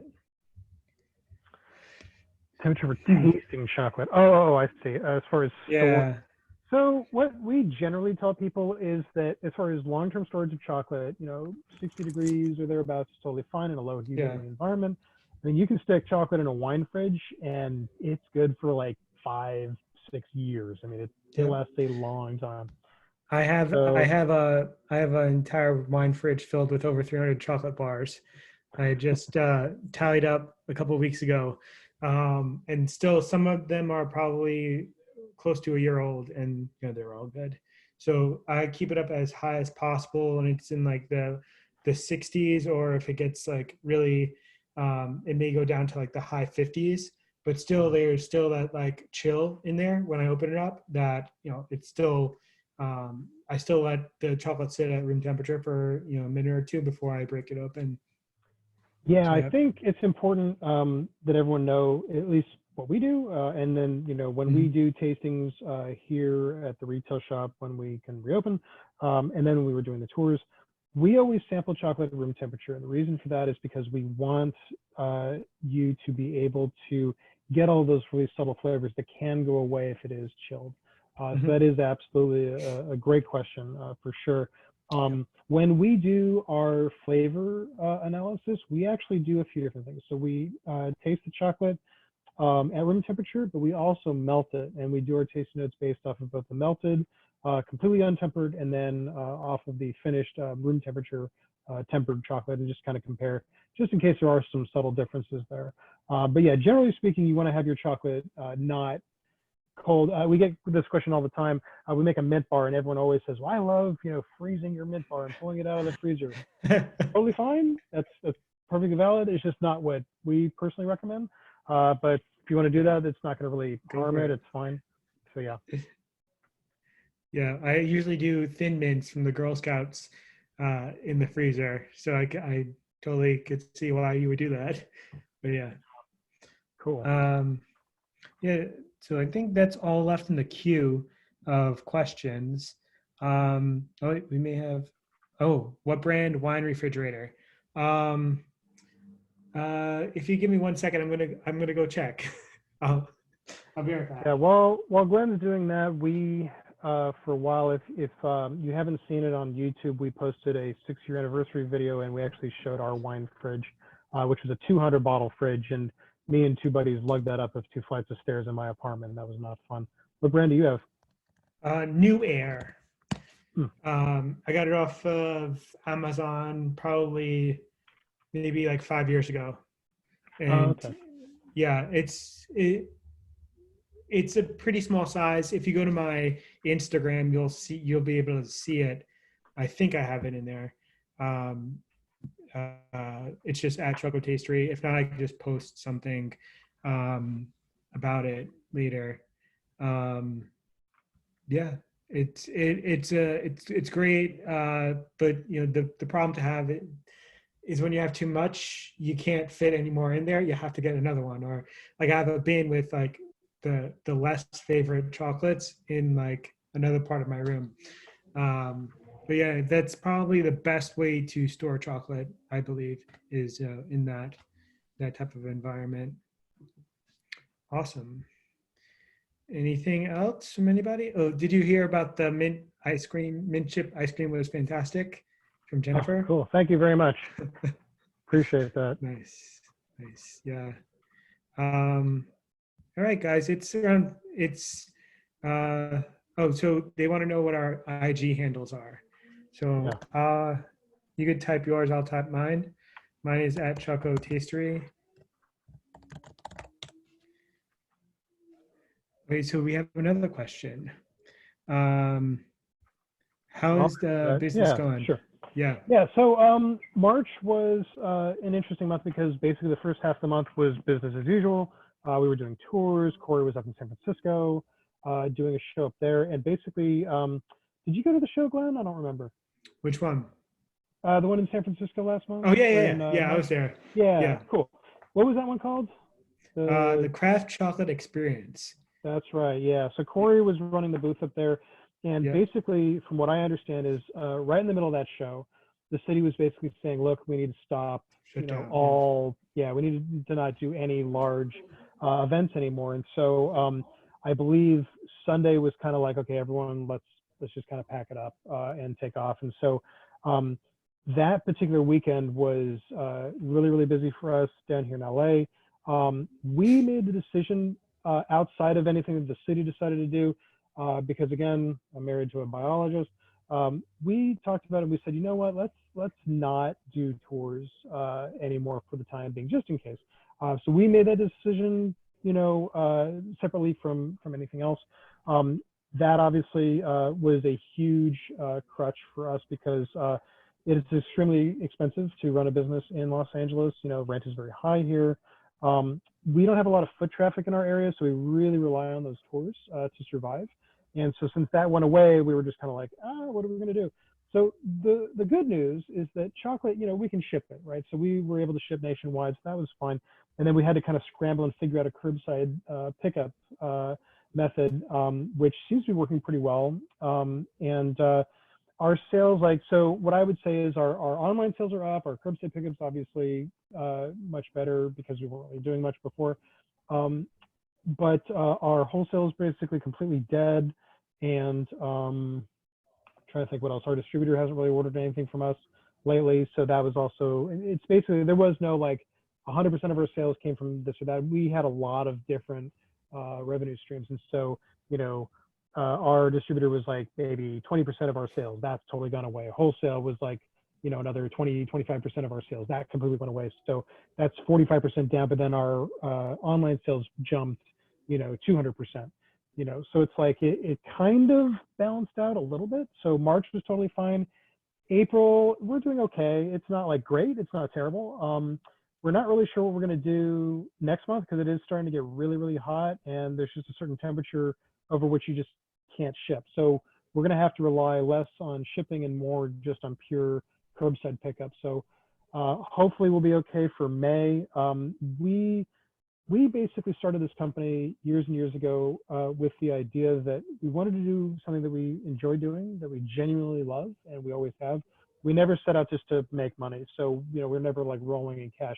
That being said, Corey and I are extremely conservative when it comes to our money. And so we do have some savings. And so we're going to be fine. We're going to be able to pay rent at least for, we were able to pay March and April. We're definitely able to pay for May and probably June. If we can't reopen by July, that could be bad. Or August, if we can't start doing tours again at all this year, that's going to be pretty bad. So it's still a little bit too early to say. So far, I'd say we're doing pretty good. We're hanging in there. Obviously, the air conditioning's out. Corey just told me that the repair guy is here, so super excited about that. I can't wait for cold air blowing on me again because it's about 90 degrees in here now, and it's so. Yeah. Ooh. So there's been a couple of comments that came through. Oh, sure. Tyler was at the San Francisco show. That's awesome. Then Jennifer saying that she's been buying letterpress chocolate like it's going out of style. It's a good thing. Thank you for that. It's a good thing. Appreciate it. Yeah. And she'd be happy to pay for tastings like this. So, hey, maybe we do more tastings. Cool. It's a great way. Yeah. People just are very supportive and for sharing. And so one person says, first time, Evan says, this is our first time eating letterpress chocolate and we loved it. We'll be getting more. Thanks for doing this. Cool. Awesome. What else? Yeah, totally. People need to stock up on ice cream. People are getting them as the packs as gifts and they're enjoying them. That's great. One person's actually moved from the tastings to the Ukiali and the Jamaica. Cool. I think another tasting tasting is a great idea. I think at some point we should do another one because it is a lot of fun, and I think it's really great because then everyone can ask questions and we can kind of geek out and talk about the different bars that we're doing. So maybe we can do a different tasting flight as opposed to this one. Totally. At some other point and figure something out. So we'll definitely do that. But thanks everyone for hopping on and checking us out, and really, really appreciate all your support. It really, really means the world to us. Really, really appreciate it. So Yep. And thank you, David, for taking the time today, for everybody joining. If you guys want, we'll still be around if you want to just, say anything to us. But I think that'll conclude us, presenting today, and so happy that, everybody's just safe. So continue to stay safe, stay home, get your chocolate, just, stay vigilant to, being safe and being healthy. Thank you so much, guys. I have nothing else to say. So thank you so much. We'll be around, and if you guys want to say anything, you can unmute yourselves and share.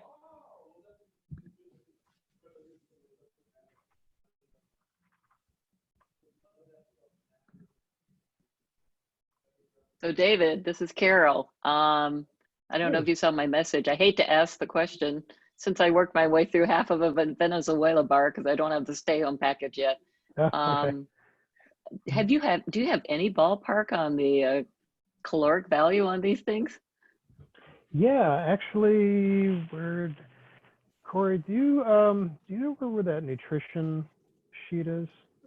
We have one somewhere. We did a test a long time ago. So the way it works is that nutrition panels are not a legal requirement for companies with, I'm trying to remember, under $1 million a year in sales. There's another, I think it's under 500 employees. But that being said, people do ask. So we did do a test, gosh, 3 or 4 years ago. So very, very rough numbers. I'll just kind of read off it. So I remember roughly that there's about 340 calories for an entire 60-gram bar. So that's the entire thing. Obviously, you wouldn't want to eat the whole thing at once. If anyone is interested, let's see. Were you specifically interested in like anything specific like protein or sodium? No. I'm as I said, I worked my way through half a bar, so I was just enjoying it. Sure. Yeah. So yeah, about 170 calories For a half a bar. Okay, great. For half a bar, right? Yeah. So yeah, and obviously that depends on the origin. We typically, when we send our chocolate away to a lab, it's when we want to make sure that the beans themselves are clean, like making sure we check for like Listeria, E. coli, total plate count, all the standard stuff that you do through the FDA. We always do that on every origin that we bring in. What we haven't done is nutrition panel on all of them, only because it's extremely expensive for us to do. And one of these days we are going to go back. We'd have to redesign our packaging and put the little nutrition panel on every single bar. We're going to do it at some point. But we did do a kind of a standard 70% bar just to do kind of a baseline to kind of give us an idea. Because we asked the lab, we said, do you see much of a difference really between 70% and 70%? They said, it's pretty similar. And we're like, okay, so it's just a very rough guide. So I don't want to say like, 100%, like, yeah, this is exactly what it is. It's roughly what it is, if that answers your question. Oh yeah. I think I suspect that most of it has got to be from the cocoa butter, probably, right? Right. Yes. Exactly. Yeah. Oh no, it was fascinating. Because I've been to a couple of different countries, but I didn't realize how much variation. Does the soil make a real difference, like you see in wines with grapes? It seems that when they talk about beef-fed, grass-fed versus corn-fed, does that really follow through in the chocolate too?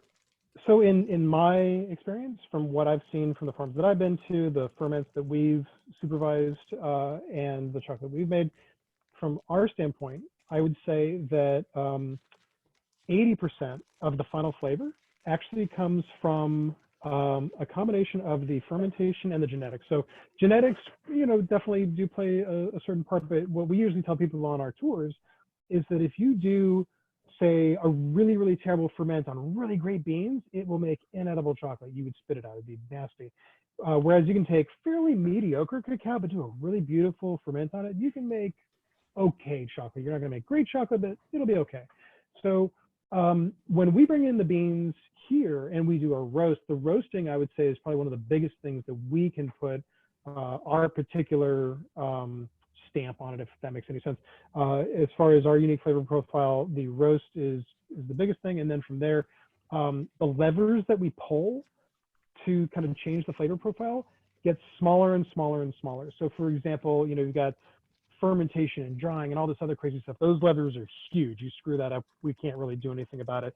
When we get it, I would say the biggest lever that we pull would be the roast. That's going to make a huge difference.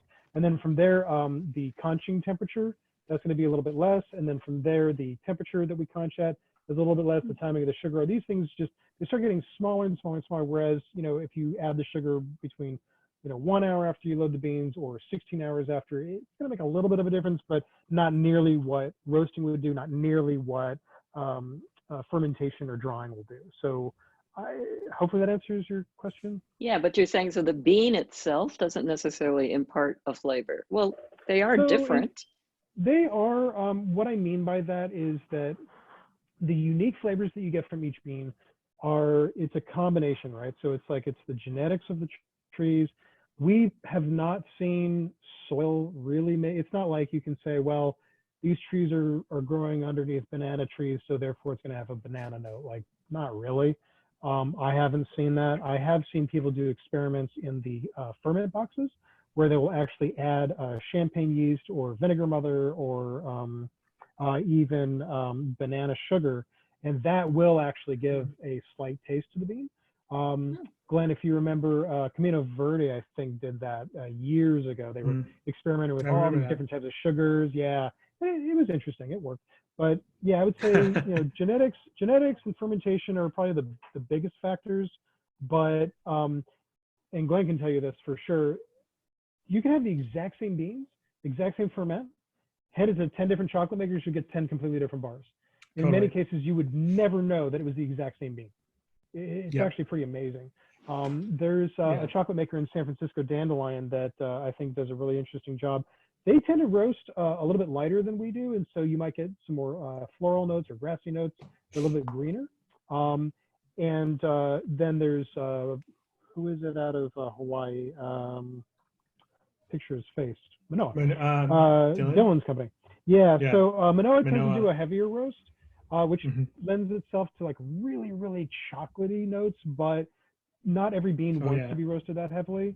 So it's kind of hit and miss, in my opinion. I would say our reputation is kind of somewhere in the middle.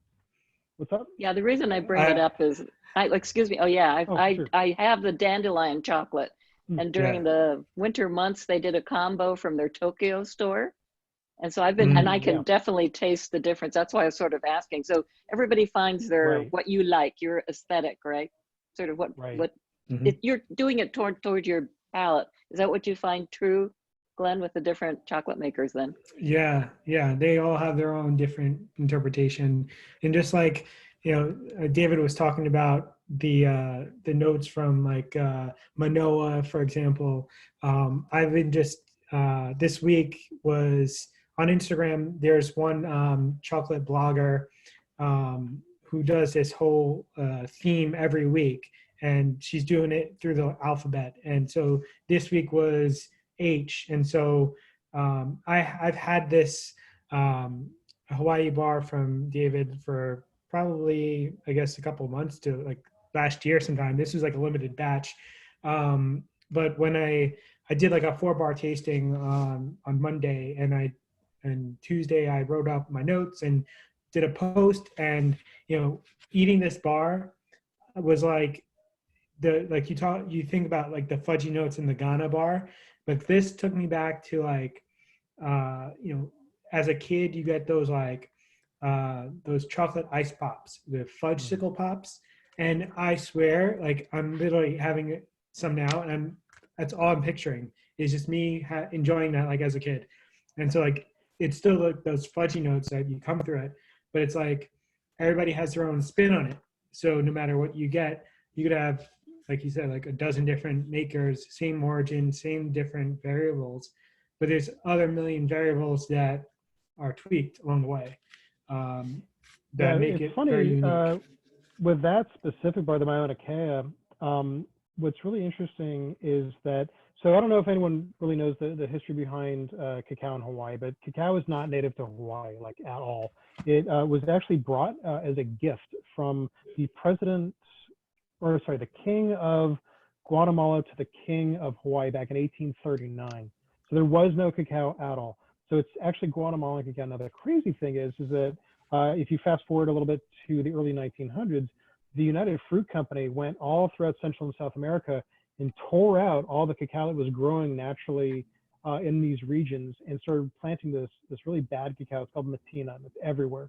And unfortunately, that's kind of all you can find nowadays. So it's really funny because when you taste Hawaii cacao, if it's pure Hawaii cacao, it's not really from Hawaii, it's actually from Guatemala. That is what Guatemalan beans tasted like 100 years ago. Crazy. Wow. Huh? Yeah. Well, thank you. Yeah, I like I said, I love geeking out on this stuff. Now the thing is that Hawaii beans are extremely expensive compared to basically anything else out there. To give you an idea, we pay anywhere between, you know, $6,000, $7,000, $8,000, $9,000, $10,000 per metric ton. Hawaii, I think, is around 19,000 a ton. So we can't wholesale that. We have to just sell it here because it is so much more expensive. But it makes really fantastic chocolate. We love the Bassetts. It's John and Susan Bassett started Mauna Kea on the Big Island. I think 5 or 6 years ago. They planted their own trees. They ended up doing all the post-harvest processing and the fermentation themselves. Typically, they only make around 100 pounds of beans at a time. So we were really lucky. We were able to get one of those batches, and we actually made a bar for them. So people who did tours at their farm were, buying bars. We were the ones who made the bars for them. So it's kind of funny. You're still getting a letterpress chocolate bar, but at Mauna Kea with their packaging. But if you saw their packaging, you saw the chocolate bar that squares one that Glenn showed earlier. That's exactly what it is. So it's kind of funny. But yeah, that's a really fantastic. So we did have a comment from James. We do have a question from James. To Carol's point, I guess this was back a little bit while ago, about 5 minutes ago. He asked, what about the Hawaii cocoa that tastes so much like passion fruit? Yeah, it does. It's really interesting. And the only thing I can think of, like I said earlier, it's the genetics, but it's also the ferment. And I know that Dan O'Doherty consulted with the Bassetts a few years ago. And again, Dan O'Doherty is one of the top cacao fermentation experts in the world. And he worked with the Bassetts along with some other folks in Hawaii, because he's based out of Hawaii. And I know they did a really, really fantastic job. As far as it specifically tasting like passion fruit, what causes that, I'm not really sure. But when we taste beans, when we taste unroasted beans, we try to think about how we want to roast them. Like some beans, like I was saying before, do really, really well with a really heavy roast. Some beans want a really light roast. We ended up going a little bit heavier on the Hawaii, and we found that the passion fruit kind of came out on the deeper end of the roast, which is a little counterintuitive. Normally, fruity notes come out with a lighter roast. So it kind of was the opposite of what you expect. But to your point, Glenn, earlier you had mentioned that it was kind of like a fudge pop a little bit, right? So we had an employee for a little over a year, and crazy enough, he put in his notice a week before we had to shut down anyway. So we never let anyone off. He just quit because he ended up wanting to do like property management or something. But anyway, when we were doing our tasting of the Hawaii bar, he actually sat down with us and did the tasting notes with us because we were training him on how to do that. And he actually said something very similar. He's like, this is like the most fudgy, chocolatey chocolate I've ever had. And I think he described it as Jello pudding. He's like, dude, this tastes just like Jello pudding. I remember as a kid, and he was geeking out on that. So I haven't tried Jello pudding in I don't know how long. So it's got to be fun to taste it back and forth. Well, it's like our mint bar. Everyone says like, oh, it's like the best Andes chocolate you've ever had in your life, and it's like I can't even remember what an Andes tastes like. I should probably do a side by side. That'd be kind of fun. So yeah. Blind tasting. We do have some other from Tyler. He asked, how much involvement have you been having with fermentation procedures for the origins that you've worked with? I know some makers have customized the fermentations. So I know that you have had some experiences. Yeah, I'd say the farm that we've worked the closest with has been Ukiale River Cacao. So back in 2015, we received samples from 2 different farms. It was Ukiale in Peru, and then Costa Esmeraldas from Ecuador, and they were both supervised by Dan O'Doherty. So the way it worked was that Dan and I met in 2014. He really liked our chocolate, and he said, look, I think that you guys do, I'm trying to remember how he described it. I think he said that he could taste his work in our chocolate. So we're not doing like a crazy heavy roast. We're not doing a crazy light roast. We're kind of right down the middle. And for him, that was a really great metric to be able to gauge his ferments. So he started sending us samples of his beans, and then we would do a test roast and then make chocolate and then send it back to him. And then we get on the phone and we talk about it. So we got samples of both of those origins at the same time in the summer of 2015, and they both blew us away. The Ukiale, there was something about it that we just really fell in love with. And it's just such a beautifully complex, interesting bean. We'd never tasted anything like that before, but what we found was that if you even slightly over roast that bean, it goes completely flat. It tastes like nothing. So Dan had sent samples of those exact same beans that he sent us to some bigger chocolate companies, like Guittard out of San Francisco was one of them. Guittard typically works with really, really large co-ops and projects in West Africa. And those beans need a very heavy roast. And so they're used to that. So yeah, Glenn's showing off our Ukiali bar. I have multiple bars of these in my Nice. fridge. Cool. So what ended up happening was Dan got us in touch with Robin Jordan, who's the farm manager at Ukiali River Cacao. And basically we said, well, we feel that there's something really promising there, but I don't know if we got it represented completely here. I wonder if we can kind of tweak the ferment a little bit. So we went back and forth and we kind of talked about different approaches to doing the fermentation and drying. And what we said was, basically what Robin said was, look, you guys can do whatever ferment you want as long as you're the ones that end up buying all of what I make. Because, you know, if I do some weird ferment that no one's going to want, what am I going to do with it? So you're going to have to buy all of it. So I said, okay. So we agreed to that. We just did a small little amount. It was like, I think maybe slightly more than a ton. And what we did was we sampled through 120 different lots of beans. And we took our 3 favorites. So we were tasting each lot independently. So instead of tasting, you know, a ferment which could come from like a bunch of different farmers, from a bunch of different regions, and it's all kind of homogenized and blended together, we actually analyzed every single micro lot from every single farmer before they were fermented together. So they were each individually fermented. So we took our top 3 favorites of those, we did our own custom blend, and we put a tag on those bags so that when the whole container was brought in, we knew which bags were ours. So the way it kind of worked out was that we did a slightly slower drying process than they would normally do because it is pretty warm there.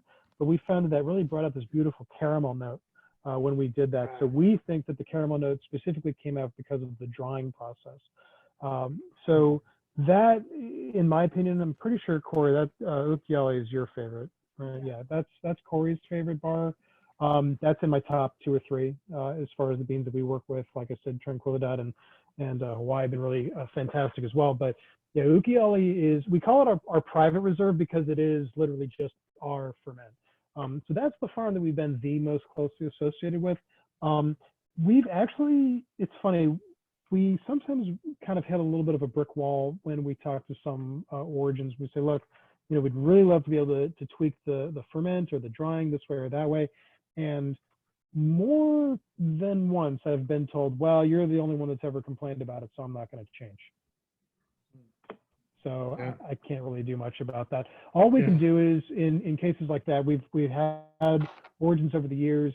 For perfect example was Honduras. Beautiful, really bright, you know, raspberry notes. It was rad. We loved it. But we got a sample of the new harvest, and I mean, it was like barnyardy. It was just gross. It wasn't good. Hey. And you know, it was just really bad. So we told them, like, look, you know, we can't bring this in. Is there any way that you can tweak the ferment? And they said, nope. And so we're like, okay. So we had to drop it, which is really unfortunate. So maybe in another year or so, we'll try it again and see if it's any better. But we have to pass on stuff all the time. We have to drop things all the time. So that's why our lineup changes a lot. You know, it's not really anything that we can control on our end. So Tyler has a couple of comments here.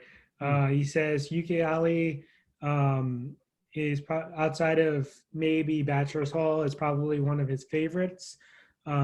He's thankful for the super fascinating rundown. And he also said your Honduras bar was one of his favorites for giving to his friends to show them how different a bar ingredient was actually how it's different. How a 2-bar ingredient could taste. Yeah, and it's interesting because, you know, that is a 2-ingredient bar. And when we say 2 ingredients, we literally mean just the cocoa beans and unrefined cane sugar. We're not adding anything else. There's no added cocoa butter or anything else like that. So Honduras is really interesting because there was a lot of cocoa butter just naturally in the bean. And it was just really easy to work with on that level.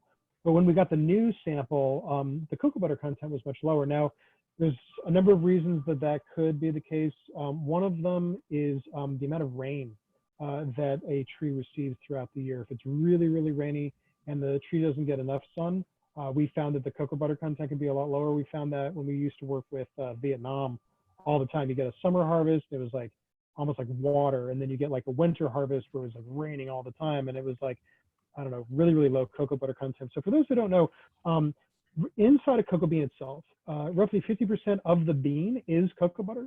When I say roughly 50%, it actually changes quite a lot depending on the origin. It can be anywhere from 40% all the way up to about 60%. Of all of the origins that we work with, I think Hawaii has the most cocoa butter. I can't remember. I think Costa Rica has a lot. We definitely don't add butter to that one. And then the Honduras had a lot as well, the one that we made. So yeah. Tyler also brought out a good comment a while ago, actually.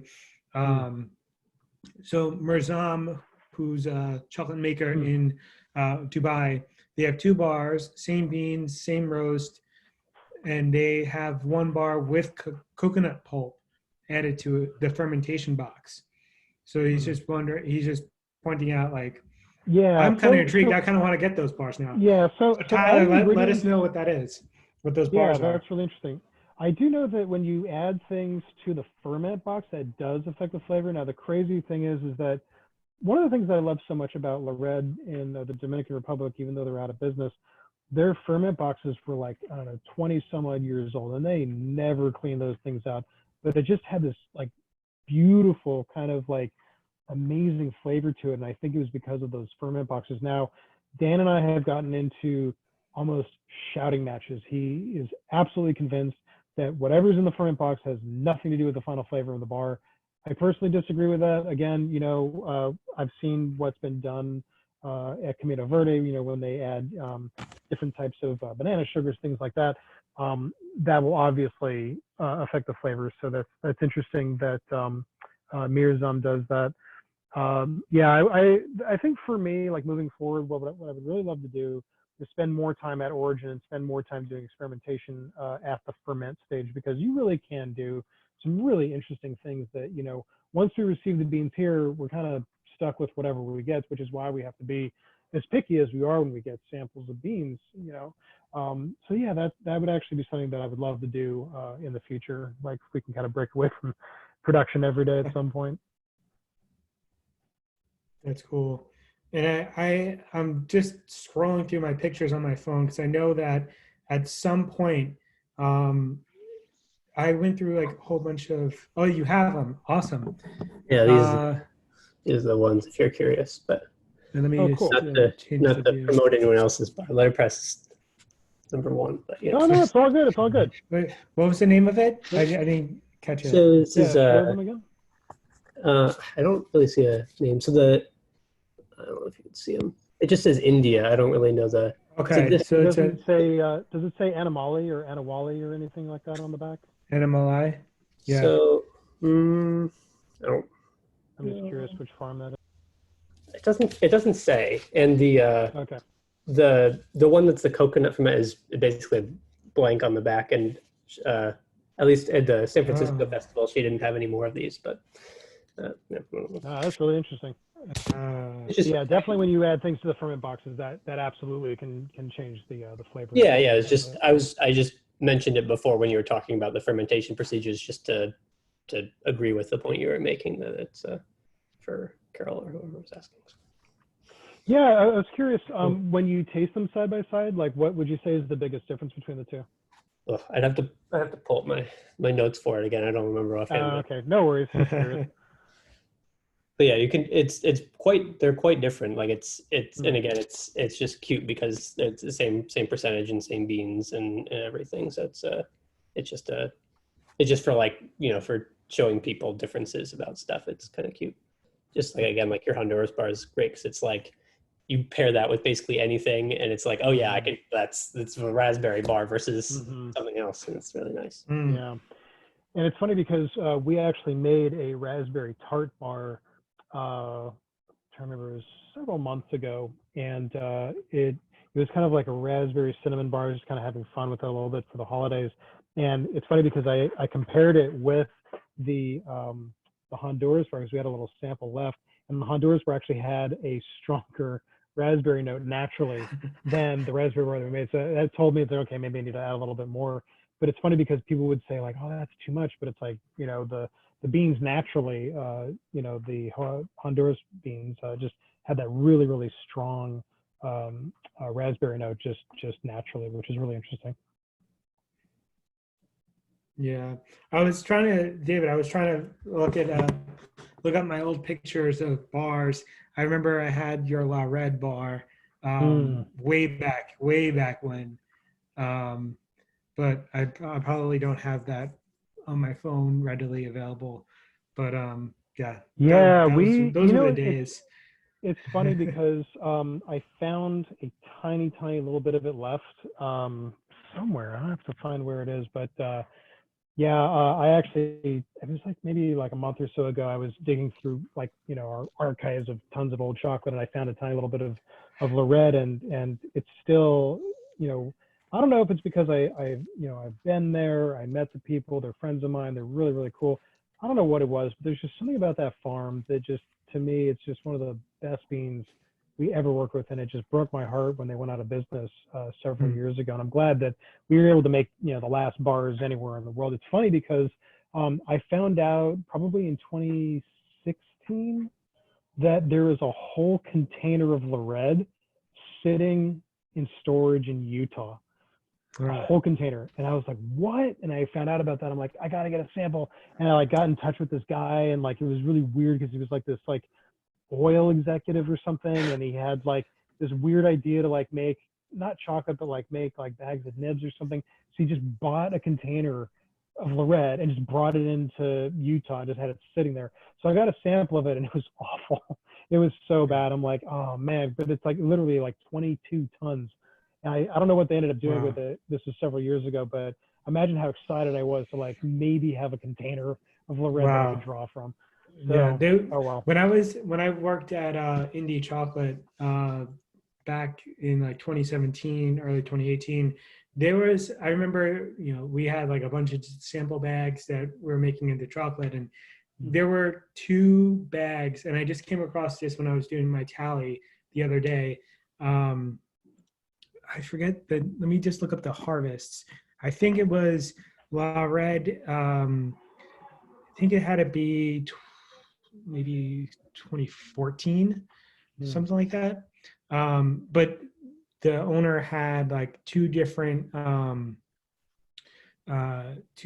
packages of nibs that were roasted, or no, sorry, beans, and they were that I roasted and everything. And I remember I reached out to him like, holy crap, like, remember this? And we were supposed to like do a whole thing, a blog post on it that never really happened and all that. But yeah, that yeah, I'm just looking it up just for nostalgic purposes. It's funny because we're hoping, so what we're doing is, and I haven't really gotten a chance to talk about this, but what we're doing is we're basically identifying a few of our bars where purchases, a percentage of the purchase of that specific bar will actually help that specific farm. So for example, right now we're doing with our Belize bar, you know, 25% of any Belize bar that you buy for like the entire month of April, I think we're going to extend it into May as well. 25% of that is going to go directly towards PPE for Maya Mountain farmers, which is really cool. So Uncommon is actually going to be taking those funds and actually providing PPE for the farmers. And then we just announced a partnership with the Salazar Foundation, which is a nonprofit that Costa Esmeralda set up. So pretty much starting now, all the way through May, 25% of every bar sold of Esmeraldas will go directly towards this foundation to help the farmers of the Ecuadorian region. And then the next one that we're going to be doing is we're going to be releasing something hopefully in the next few weeks, and that one, it's not chocolate. I don't want to give it away yet because I don't know how it's going to turn out, but it's not chocolate. Anyway, it's fun. But we did some tests and it's going to be interesting. But anyway, so it's something that you'll be able to order on our website, and 50% of that will go towards USAID, specifically in the Dominican Republic. So we're doing different things for each of our different bars. We're actually working with Ukiale right now to set something up, which is why we haven't announced anything for that bar yet. But the idea is ultimately, pretty much every bar that we work with, we're going to be focusing on different nonprofits and charities that are going to be helping people out, just to, because people are like, helping us out. And so we want to kind of pay that forward, and help out the farmers who've definitely suffered, a lot as well as we have. So we're just trying to spread the good around a little bit, if that makes sense. Totally. Yeah, it's really great. Yeah. Cool. So those two origins that I had found were 2011 and 2014 of Low Red. That's like Okay, really cool. old school. And I have like little pieces left in like a Ziploc bag that I haven't tried yet, but they're still in the bin in my room here. But other than that, I don't know if you guys have anything else you want to share, or you're dying to find out about either of us or anything.